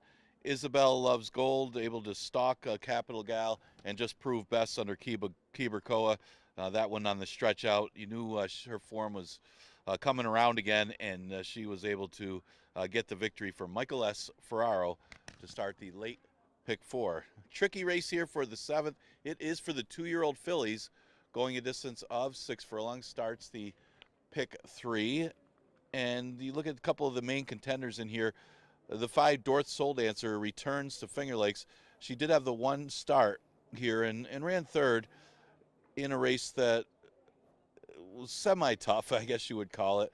You know, this race isn't that much tougher, though, than the maiden special weight she ran, considering the number that she had finishing 3rd that day. She kind of chased the pace from her 4-post and ended up still hanging around to be 3rd. So, and it's not like she's regressed since then, and she's making her 5th career start. She's going back to the dirt after trying a little bit tougher at Presque Isle. So she's going to get some play here, and she's a very logical horse in this spot where it's a very questionable field. You got the 6 horse who comes to Finger Lakes for the first time for Chris Engelhart. This one's at odds of 9-1. Hasn't shown much in 3 career starts.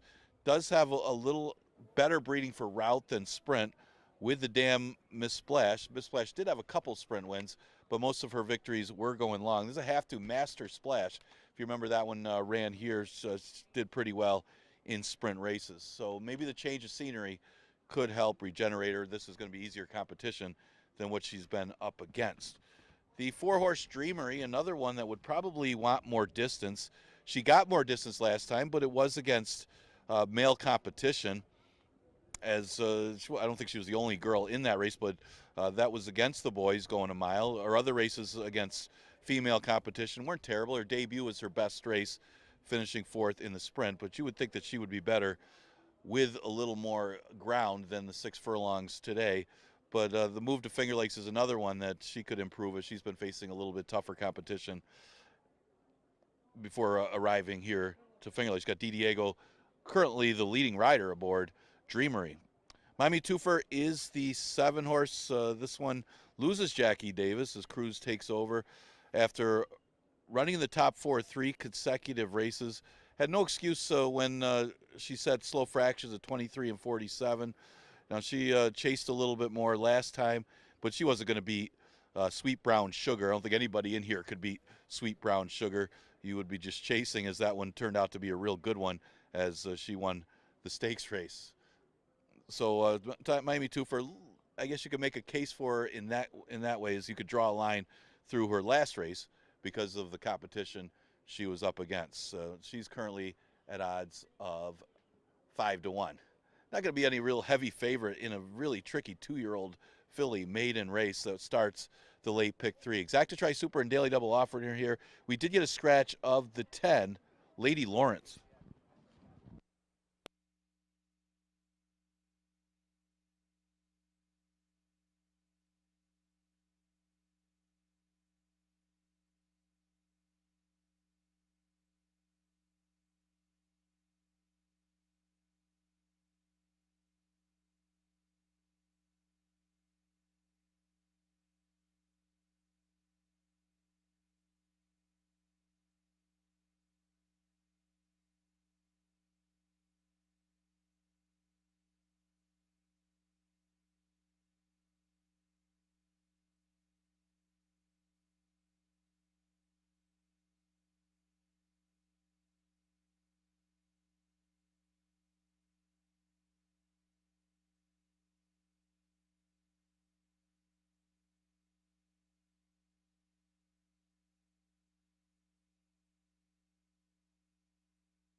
On the track for the 7th, onto the 2, Dr. G and Alley. This post parade crept up on me. 2, Dr. G and Alley, Carlos Camillo.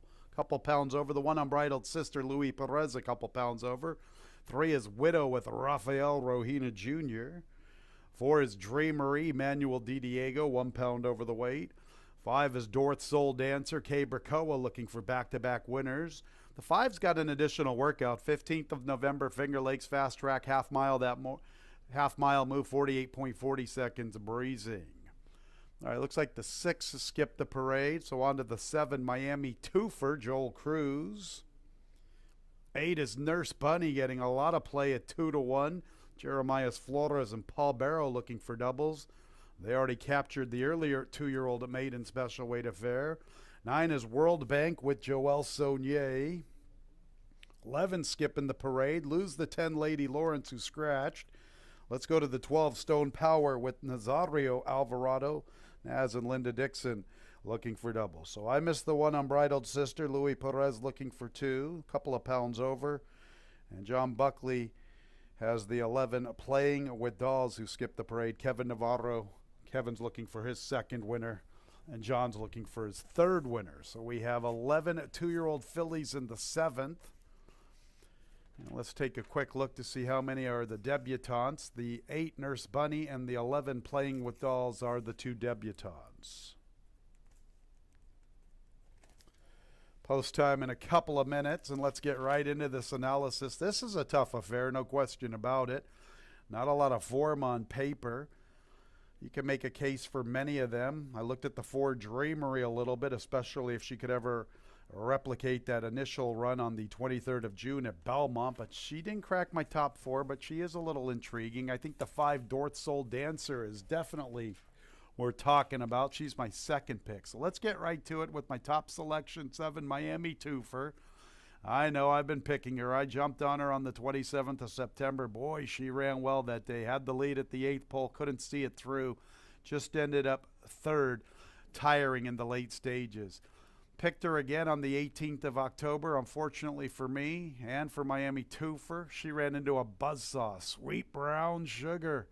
That's that Richie Rich Racing Stable filly I was talking about, who ran a hole in the wind that afternoon, ran another hole in the wind on the subsequent start in the She's a Stone Cold Fox Stakes. That's a good one, Sweet Brown Sugar, for Richie Rich and Paul Barrow. Miami Twofer made a run after her.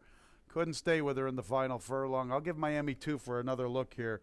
5-2. Boy, she was 9-2 just moments ago, all the way down to 5-2. My top pick. Got a nice workout in between her recent start in this affair. The 5 Dorth Soul Dancer. Here we go again with that angle, talking about horses who debut at Saratoga. I think it's a huge angle, fans. Keep an eye on that throughout your handicapping, especially with 2-year-olds around the country. If the connections think they're good enough to debut at Saratoga, boy, that means something, because everybody wants to win a 2-year-old race at the Spa. Dorth Soul Dancer's only affair here at Finger Lakes was pretty good. She was in contention in the final quarter of a mile before tiring a bit. I think she has a big look in this spot, and so does everybody else. She's 9-5. 8 Nurse Bunny seemed like she was getting a lot of tote support. She's all the way down to 7-2. I love Bustin' Stone's Blood up top. Paul Barrow trying to win a trainer's title. How about Nurse Bunny?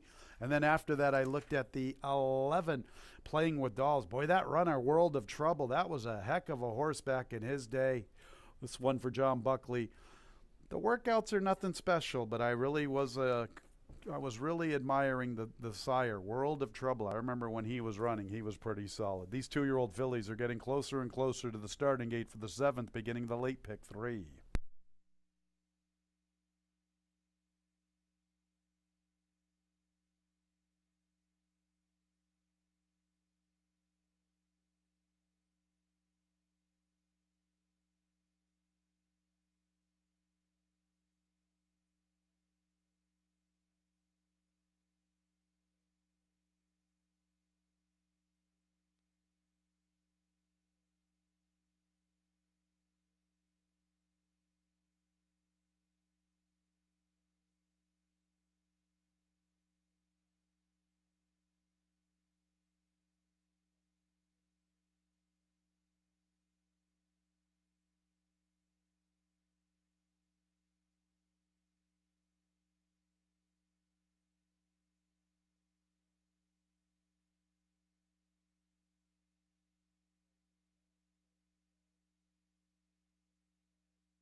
It's post time for the 7th race. 2-year-old fillies, maiden special weights at the starting gate. A good-sized field of 11. The 5 Dorth Soul Dancer is the favorite at 9-5. The 7 Miami Twofer is 3-1. 8 Nurse Bunny, one of the 2 debutantes, well respected at 4-1.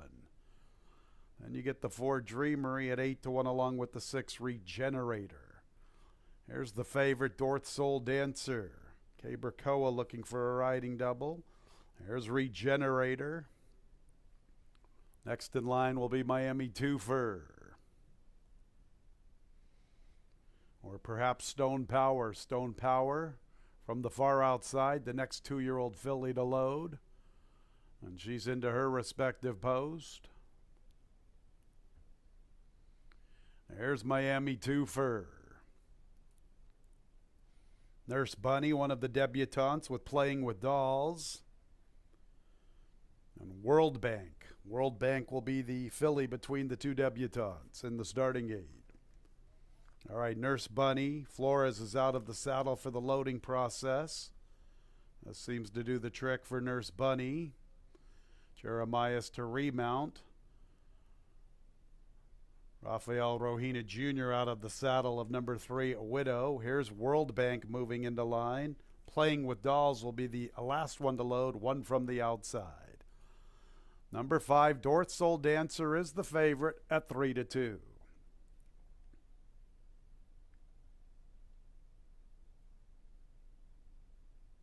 Just about ready for the 2-year-old fillies.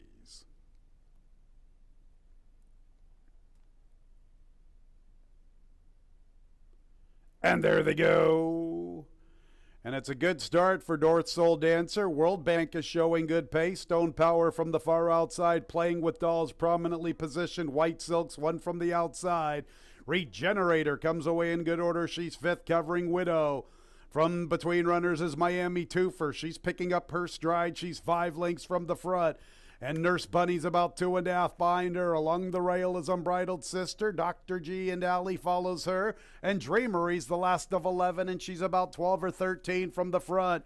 23-1, and it's a good tempo for Dorth Soul Dancer, and she kicks clear.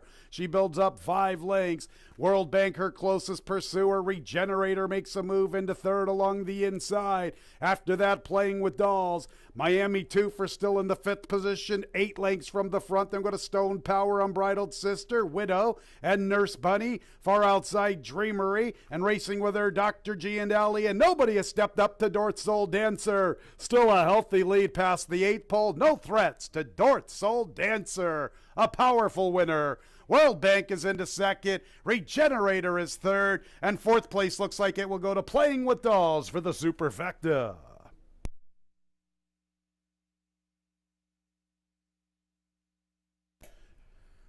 One of the best angles when handicapping a 2-year-olds is check out that Saratoga debut run. Don't even worry about where they finish that particular day. Just take notice. If they're good enough to debut at Saratoga, they're good enough to win anywhere in the country, and especially right here at Finger Lakes Gaming and Racetrack. Number 5, Dorth Soul Dancer at even money. An easy winner. 1 minute 12 and 64 100ths the final running time. Heck of an effort from the 9 World Bank, outrunning her odds of 48-1. 3rd place 6 Regenerator. 4th place 11 Playing with Dolls. Unofficially 5-9-6-11 in race 7.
Dorth Soul Dancer, a powerful winner of today's 7th, a 2-year-old Bay filly by Solamini out of the Damn Secret Candy.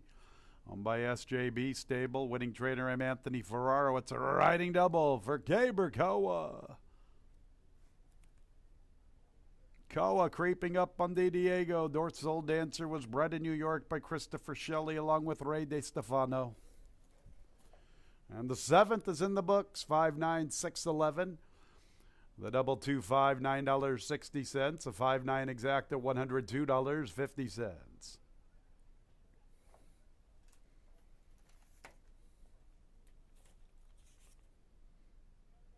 That's a Koa double.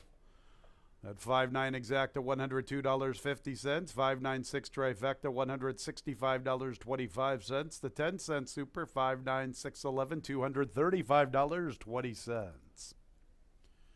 On to race 8, couple of wagering opportunities available. Race 8 will begin the late double. Lose 7 Jitter Juice. 7 Jitter Juice stays in the barn. 1 Interstate, 1 pound over the weight, 2 Kodiak Brown. An additional workout, 15th of November, Finger Lakes Fast Track Half Mile. 53 seconds breezing. Race 8 at the classic distance of 1 mile and 1/4, beginning our late daily double, 20 minutes away at 3:37.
We're in the paddock for race number 8, and that race was over early as Dorth's Soul Dancer went right to the front, and if it was a fight, they would have stopped it by the half-mile pole. Kiberkoa gets another victory.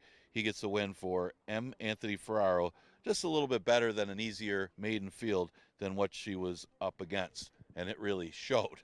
The 8th race, we go a mile and a quarter. Exacta Tri Super and Daily Double offered in here. It's an optional claiming starter. The tag is $8,000. It is a starter condition. Horses have not started for a claiming price of $5,000 or less since November 20th of last year.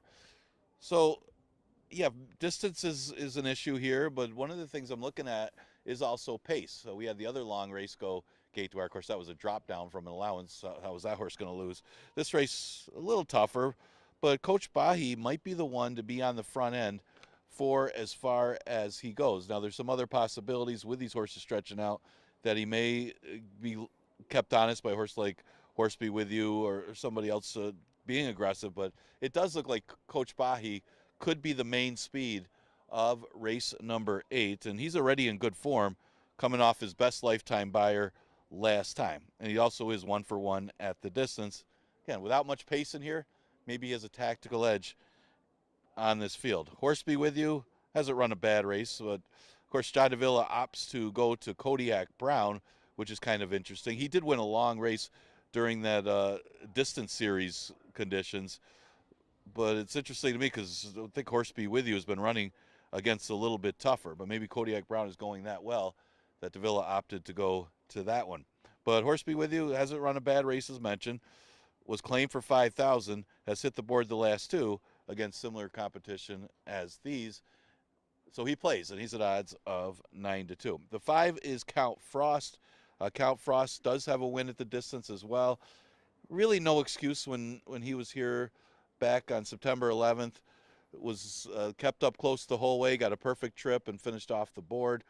His last race was actually a little bit better. Even though he was a 4th place finish, it was a little tougher field. Found himself further back than where he was when he was here prior, and still had a little bit of run to him in the late stages. Would expect him to be a little closer here to the early pace of Coach Bahi. Could be in a nice position to at least land a share in this mile and quarter marathon for these horses. Our man Mike has already proven that he could go long as well.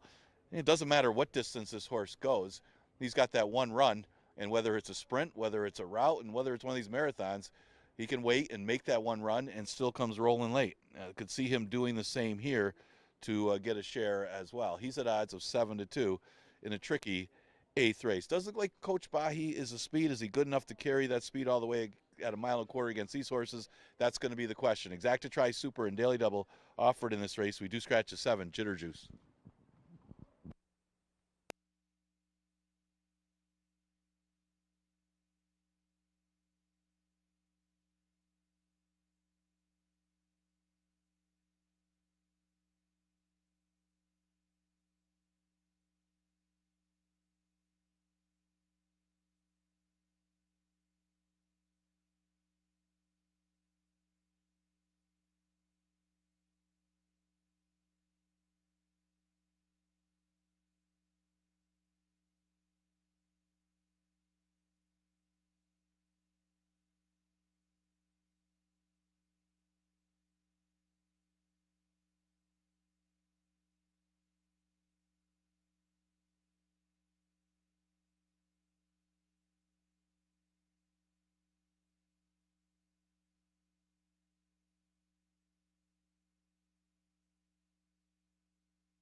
On the track for race 8, here they are, one Interstate. Emmanuel Di Diego's looking for a riding double. Next will be number 2, Kodiak Brown. John Davila Jr., big shout out to Al Kircha and my man from Epona Racing Stable. Stablemate is 3, Horse Be With You, Andre Worry. 2 and 3, conditioned by Chris Engelhart. 4 is Coach Bahi, Kevin Navarro, John Buckley. Coach Bahi's the favorite. 5 is Count Frost, Jackie Davis. 6, What's My Category, Joel Cruz. Scratch 7, Jitter Juice. 7, Jitter Juice scratched. 8 is Our Man Mike Abercoa looking for a happy hour. He's looking for 3 in a row. Michael S. Ferraro's looking for his second training score on the card. The 9 is Octulieber, Michael Davila Jr. Race 8, a starter allowance, a fair optional tag of $8,000, 3-year-olds and up at the classic distance of 1 mile and 1/4. And Kodiak Brown has that additional workout 15th of November here at Finger Lakes Fast Track that morning, half mile, 53 seconds, breezing. You're looking at my top pick, the 4, Coach Bahi. I don't really like the price at 4 to 5, but it's hard to go against Coach Bahi right now. He just won at 1 1/4 mile over Horse Be With You and Our Man Mike on the 4th of October. Horse Be With You was the favorite. Our Man Mike was 4 to 1, so they were both lower in odds that particular day. I like to use that sometimes as a handicapping tool, because now the role has been reversed where Coach Bahi is dominating the board at even money. But Coach Bahi's pretty sharp. I got to give him a lot of credit. He was good enough to defeat Civil Service. That's a good victory on the 18th of October. And I know there are some question marks about Civil Service and his ability to get the added real estate. Civil Service had the lead by half a length at the 8th pole, but couldn't see it through. I've seen Civil Service really pack a big punch in one-turn sprints. He just hasn't quite been as effective with his kick in those 2-turn races. Still, with all that said, I'm not going to hold it against Coach Bahi. Coach Bahi's had a big year. Here's Windy Leaf Farm. Boy, Windy Leaf Farm, whatever they touch turns into gold. They have been on fire the last couple of years. This was a good claim in hindsight. They stepped up and took him for $11,000 in early May. I remember when they claimed him, I was like, we'll see. Well, you know what? I questioned some of their moves last year. I'm not going to question anything Windy Leaf Farm does anymore. Coach Bahi, the horse to beat at 6 to 5. Both the 3 and the 8 are horses that you want to look at if you're going to try to beat them. They both have experience racing with Coach Bahi. They were both lower odds, as I mentioned, on the 4th of October. Horse Be With You looked good when he defeated Honorable Avenue on the 18th of September. Honorable Avenue does like to run second a lot, but still, Horse Be With You looked good. That was his second start here. He looked good against Fiery Heart. There's a Windy Leaf Farm horse who really has had a big year, our only 7-time winner of the season. So this horse makes a lot of sense, no pun intended. Horse Be With You at 5 to 2. The 8 Our Man Mike, maybe he's the horse offering us some value. He's 4 to 1. He already won a 1 1/4 mile race earlier this season. That was part of our long-distance marathon series. A good third to Coach Bahi, a good second to Kodiak Brown, going that 1 mile and 11/16. How about that? Both Kodiak Brown and Our Man Mike, they're turning back in distance, or they're cutting back in distance, as I should say. They are running in races recently at 1 mile and 11/16, and now they're in at 1 1/4 mile. So they've got all the foundation in their corner, and that's how I rounded it out. 4-3-8-2, 4-3-8-2 in race 8, beginning our late daily double.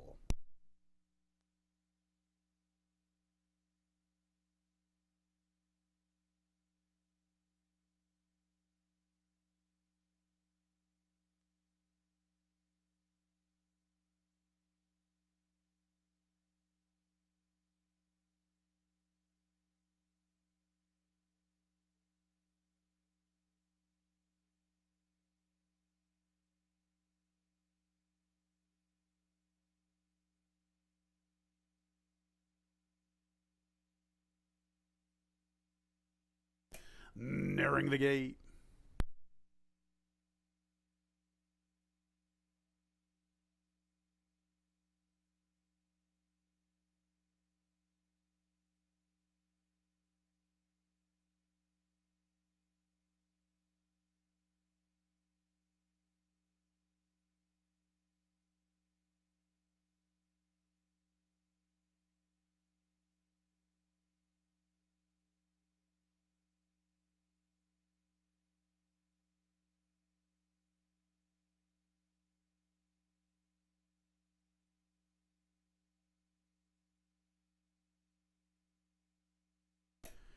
It's post time for the 8th race at the classic distance of 1 mile and 1/4.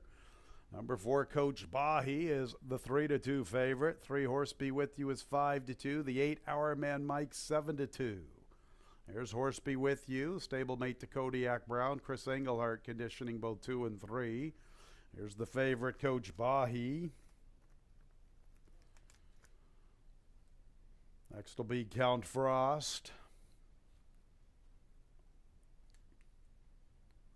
What's my category?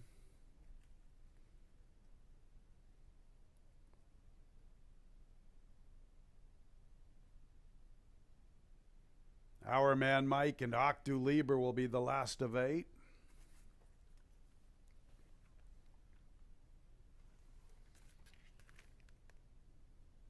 Ready for action. And there they go. Count Frost, Coach Bahi, Horse Be With You is showing pace. From the rail is Interstate.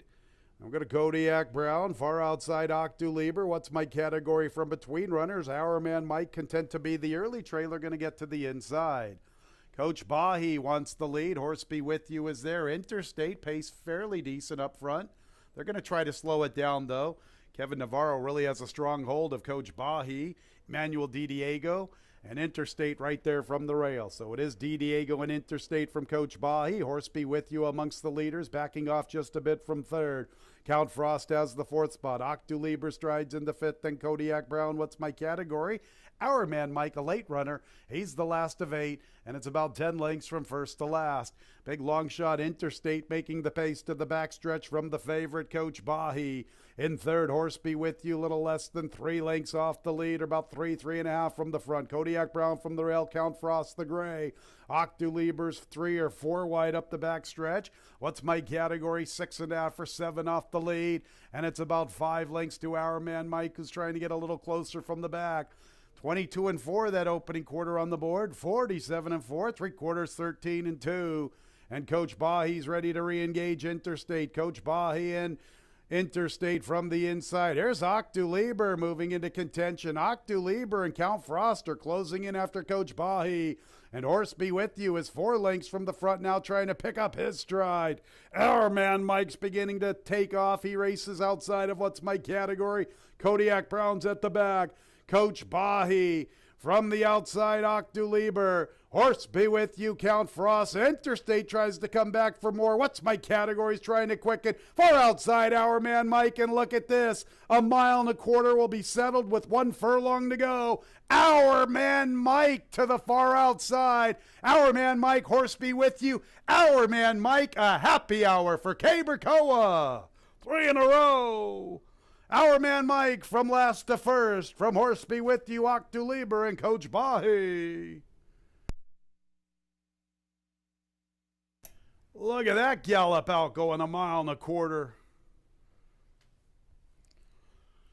I guess that's what happens when your recent race was 1 mile and 11/16. 6-1 on Mike. Unbelievable. Our Man Mike, Horse Be With You. What a finish.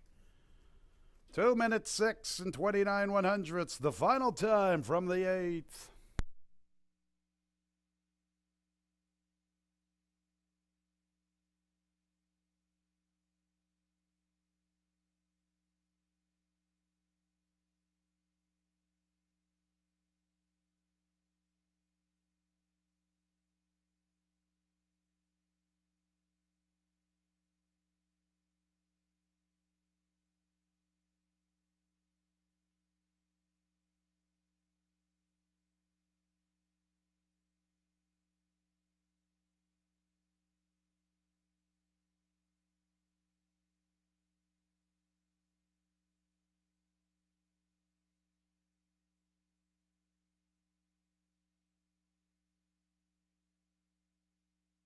Our Man Mike first. Second place 3, Horse Be With You. Third place 9, Octu Lieber. Fourth place 4, Coach Bahi.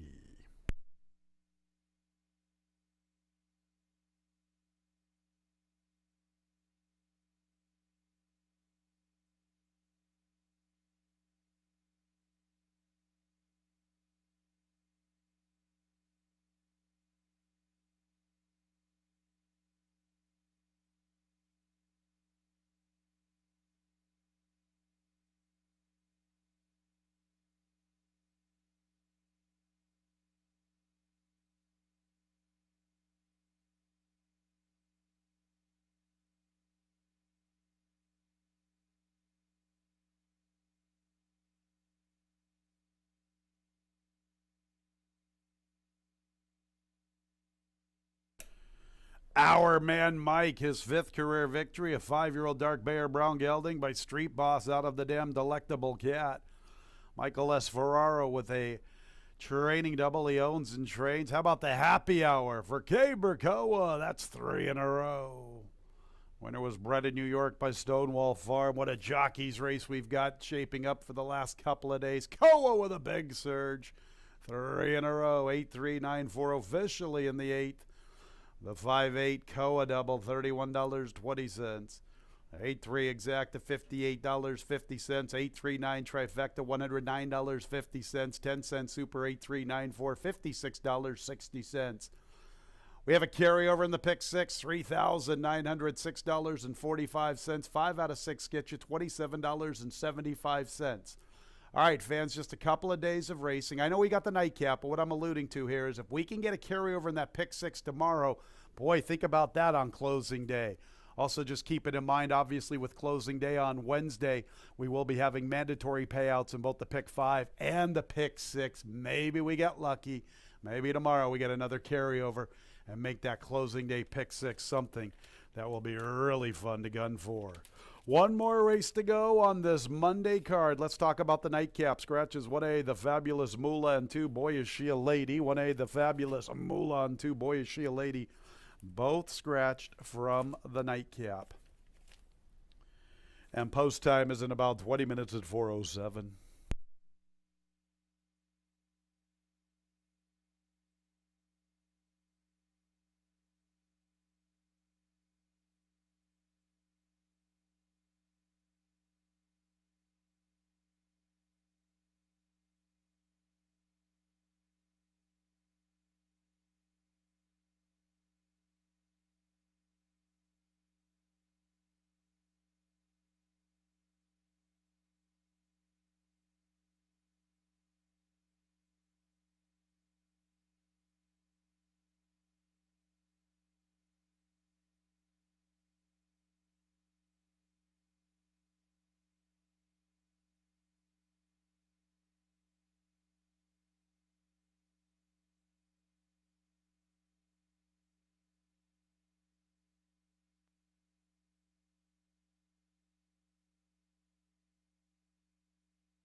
All right, getting ready to conclude this Monday card with race number 9. Keeper Co having a big day with 3 victories on the card. Moved closer to Emmanuel Di Diego, who had the 1 win earlier on the card, as that was our man Mike. Consistent horse, no matter what the distance, has that 1 run. They went too fast early, and he was able to take advantage.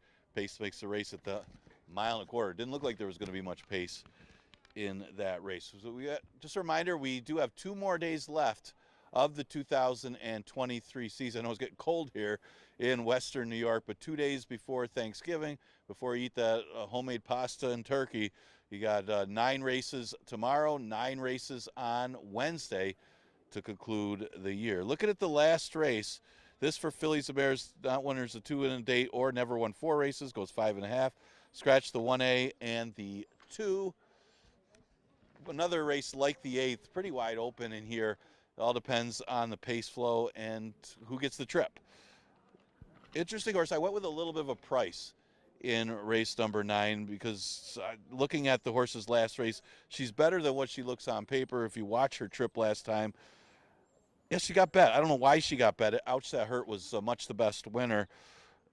And this one went off the lukewarm favorite. I guess that's a positive that she did get that kind of backing.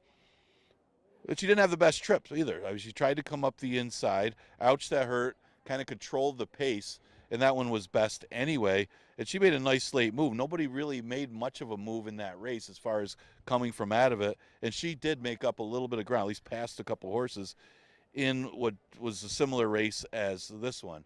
If she could get a little bit better trip here, she's got a little bit better numbers than most of the rivals in here, and she's a nice price at odds of 8-1, and she certainly plays. The 8 Bayou Melody's going to get some play, but she's more of a horse that gets second and third a lot than she does win. She was in perfect position last time, but Ouch That Hurt was just simply better, and Ouch That Hurt kind of controlled the pace a little bit too. And she had another top 3 finish the time before. Well, it just seems like recently anyway, she's finishing second and third a lot and not really sealing the deal this year. She does have the 1 victory earlier this season, but a horse that you just can't leave out of tries and super. She's going to be one of the favorites, and she's at odds of 2-1. The 3 is Treat Her Like Star, like Bayou Melody. She had more of her wins earlier in her career, and she likes to be second and third a lot the last 2 years. I'm not sure what's going on with Treat Her Like Star, but she's always right there. Her last race, she finished out of it, but she did have a little trouble at the beginning of that race. She was wide after that and finished off the board. You got to figure from that inside position that she could work out a trip, and it's hard not to see her at least making it into the super. She's at odds of 6-1, and that's a pretty good price for a Michael S. Ferraro horse, and you're starting to see it here. Maybe it's the last week, but he does historically do better late in the year. He's got a couple wins today. So Treat Her Like Star, 6-1. You can't go wrong with that. Banker's Daughter's the real tricky one. Is this horse definitely has races that are good enough to beat these. Last time he was in for 5,000, he won, and he won pretty easily as the favorite, beating Bayou Melody and Ouch That Hurt in that race. That race, as mentioned, good enough to beat this field. He's off a break, though, since his last race, and when moving back up, she didn't run that well. So you would think the drop down to 5,000 puts her in the mix again, and she's getting overlooked at odds of 8-1, as mentioned. Well, those are some of the contenders for a pretty good finale. Exacta Try and Super offered in the last. Scratch the 1A and the 2. Remember, live racing tomorrow. 9 races start at 12:15 first post.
11 fillies and mares for the Monday nightcap, 5.5 furlongs. 3-year-olds and up, non-winners of 2 races. Since June 1st are non-winners of 4 races, $5,000 claimers, 1A and 2 both scratched. And let's meet the field, beginning with number 1, Investment Grade, and Jose Ventura. 3 is Treat Her Like a Star. Louis Perez looking for a 2. Michael S. Ferraro looking for a training triple. Treat Her Like a Star looking for her 14th career victory, as is number 4, Kateri Empire, Jackie Davis. Next will be number 5, Make a Joyful Noise. Nazario Alvarado looking for a riding double. 6 is Cat Glasses Kathy and Joel Cruz, 1 of 2 for Ilmar Loaiza.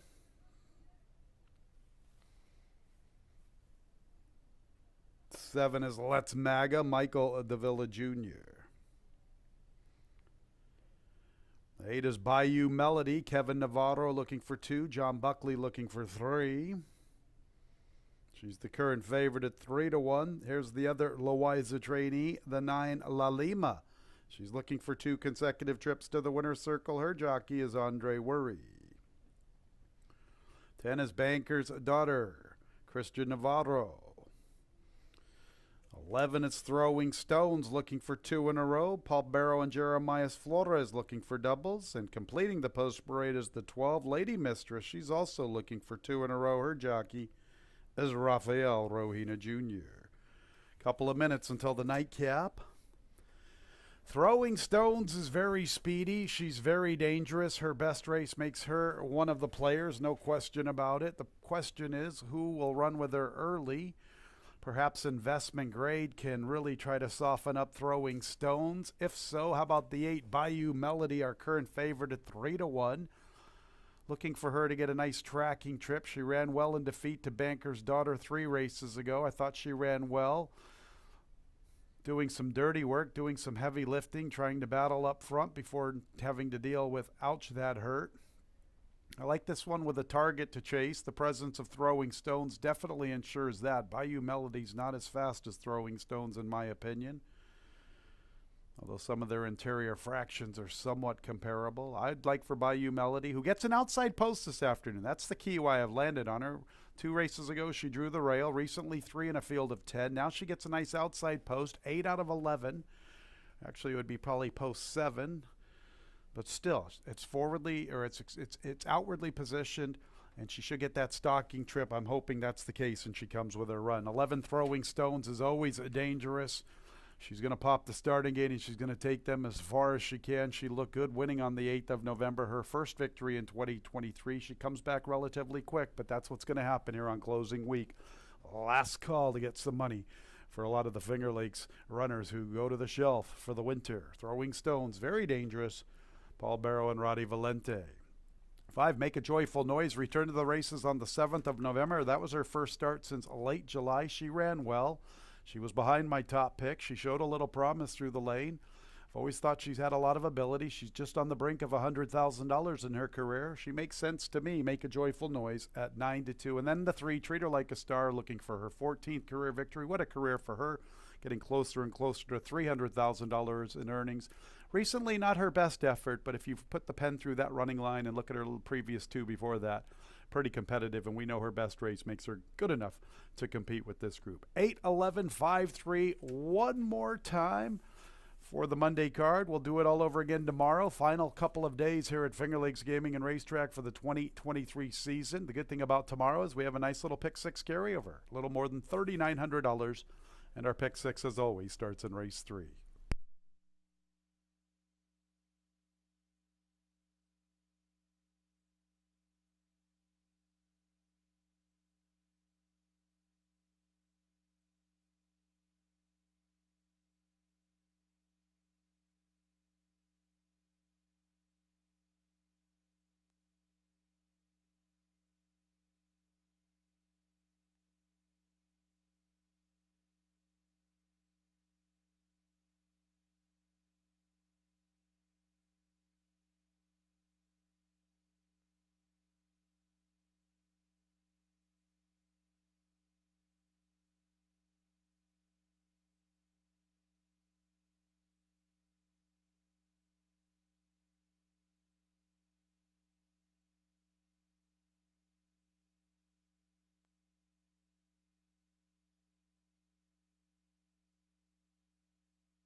nearing the gate.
It's post time for the Monday Night Cap. Bayou Melody and Throwing Stones. Throwing Stones 5-2. Bayou Melody 3-1. Make a Joyful Noise 4-1 in the wagering, and then Treat Her Like a Star at 5-1. Do it all over again tomorrow, 12:15, $3,900 plus pick six carryover. You can go to our website in a couple hours, fingerlakesgaming.com. Click on the racing tab and scroll on down to free digital program. Get yourself some free PPs for the Tuesday program. Here is Bayou Melody, La Lima, stablemate to Cat Glasses Kathy.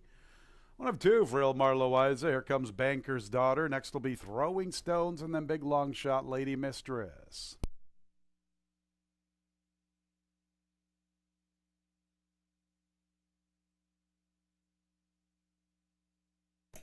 Lady Mistress to the outside, ready for the nightcap.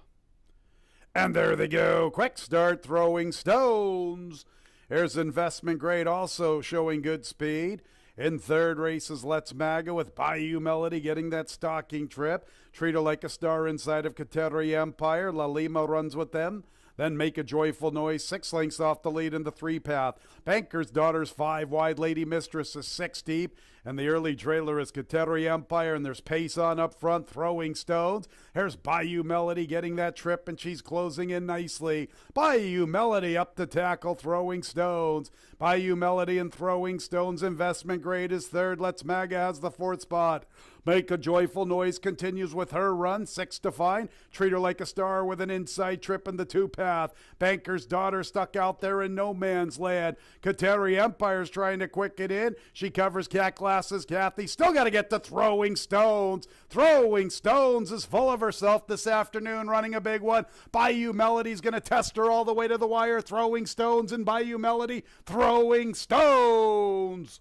Our leading trainer, Paul Barrow, he and Jeremiah Flores with doubles on the card. Bayou Melody ran her heart out in defeat. Then we go to Let's Maga, Make a Joyful Noise, Treat Her Like a Star, Cat Glasses Kathy, Investment Grade, and you can figure out the rest after that.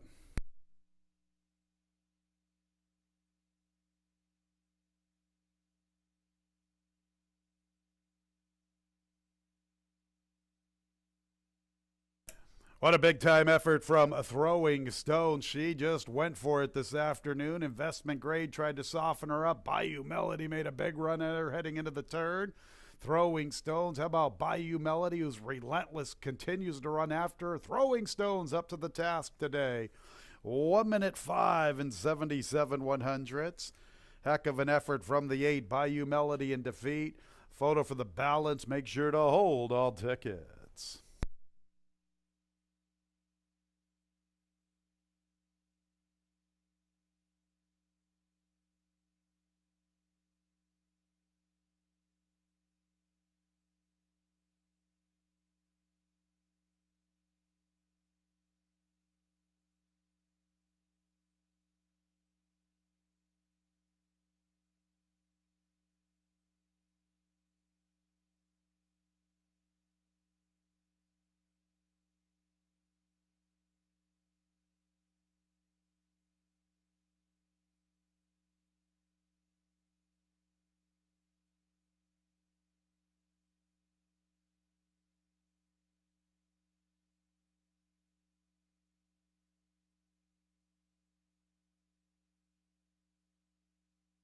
7, Let's Mag. Checks in third. A fourth place to the 5, a Make a Joyful Noise.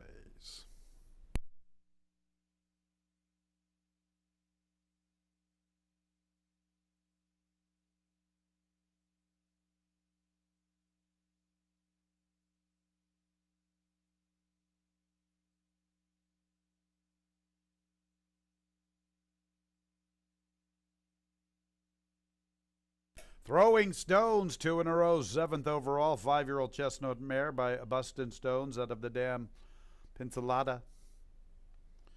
Roddy Valente owns and bred this one. Paul Barrow with a riding double. Jeremiah Flores, leading trainer. Paul Barrow bringing it hard on this Monday card. Throwing Stones, the winner of the nightcap.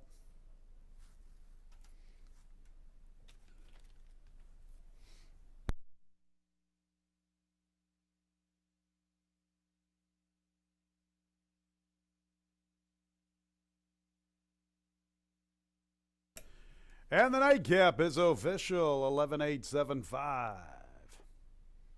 8-11 late double, $67. 11-8 exact at $20.40. 11-8-7 trifecta, $77.12. 10-cent super, 11-8-7-5, $45.95. 5-8-11, a late pick 3, $28.50. 2-7 with 5-10 with 8 with 11. The late pick 4, $68.62. 3-7 with 2-7 with 5-10 with 8 with 11. Our Monday pick 5, $132.75.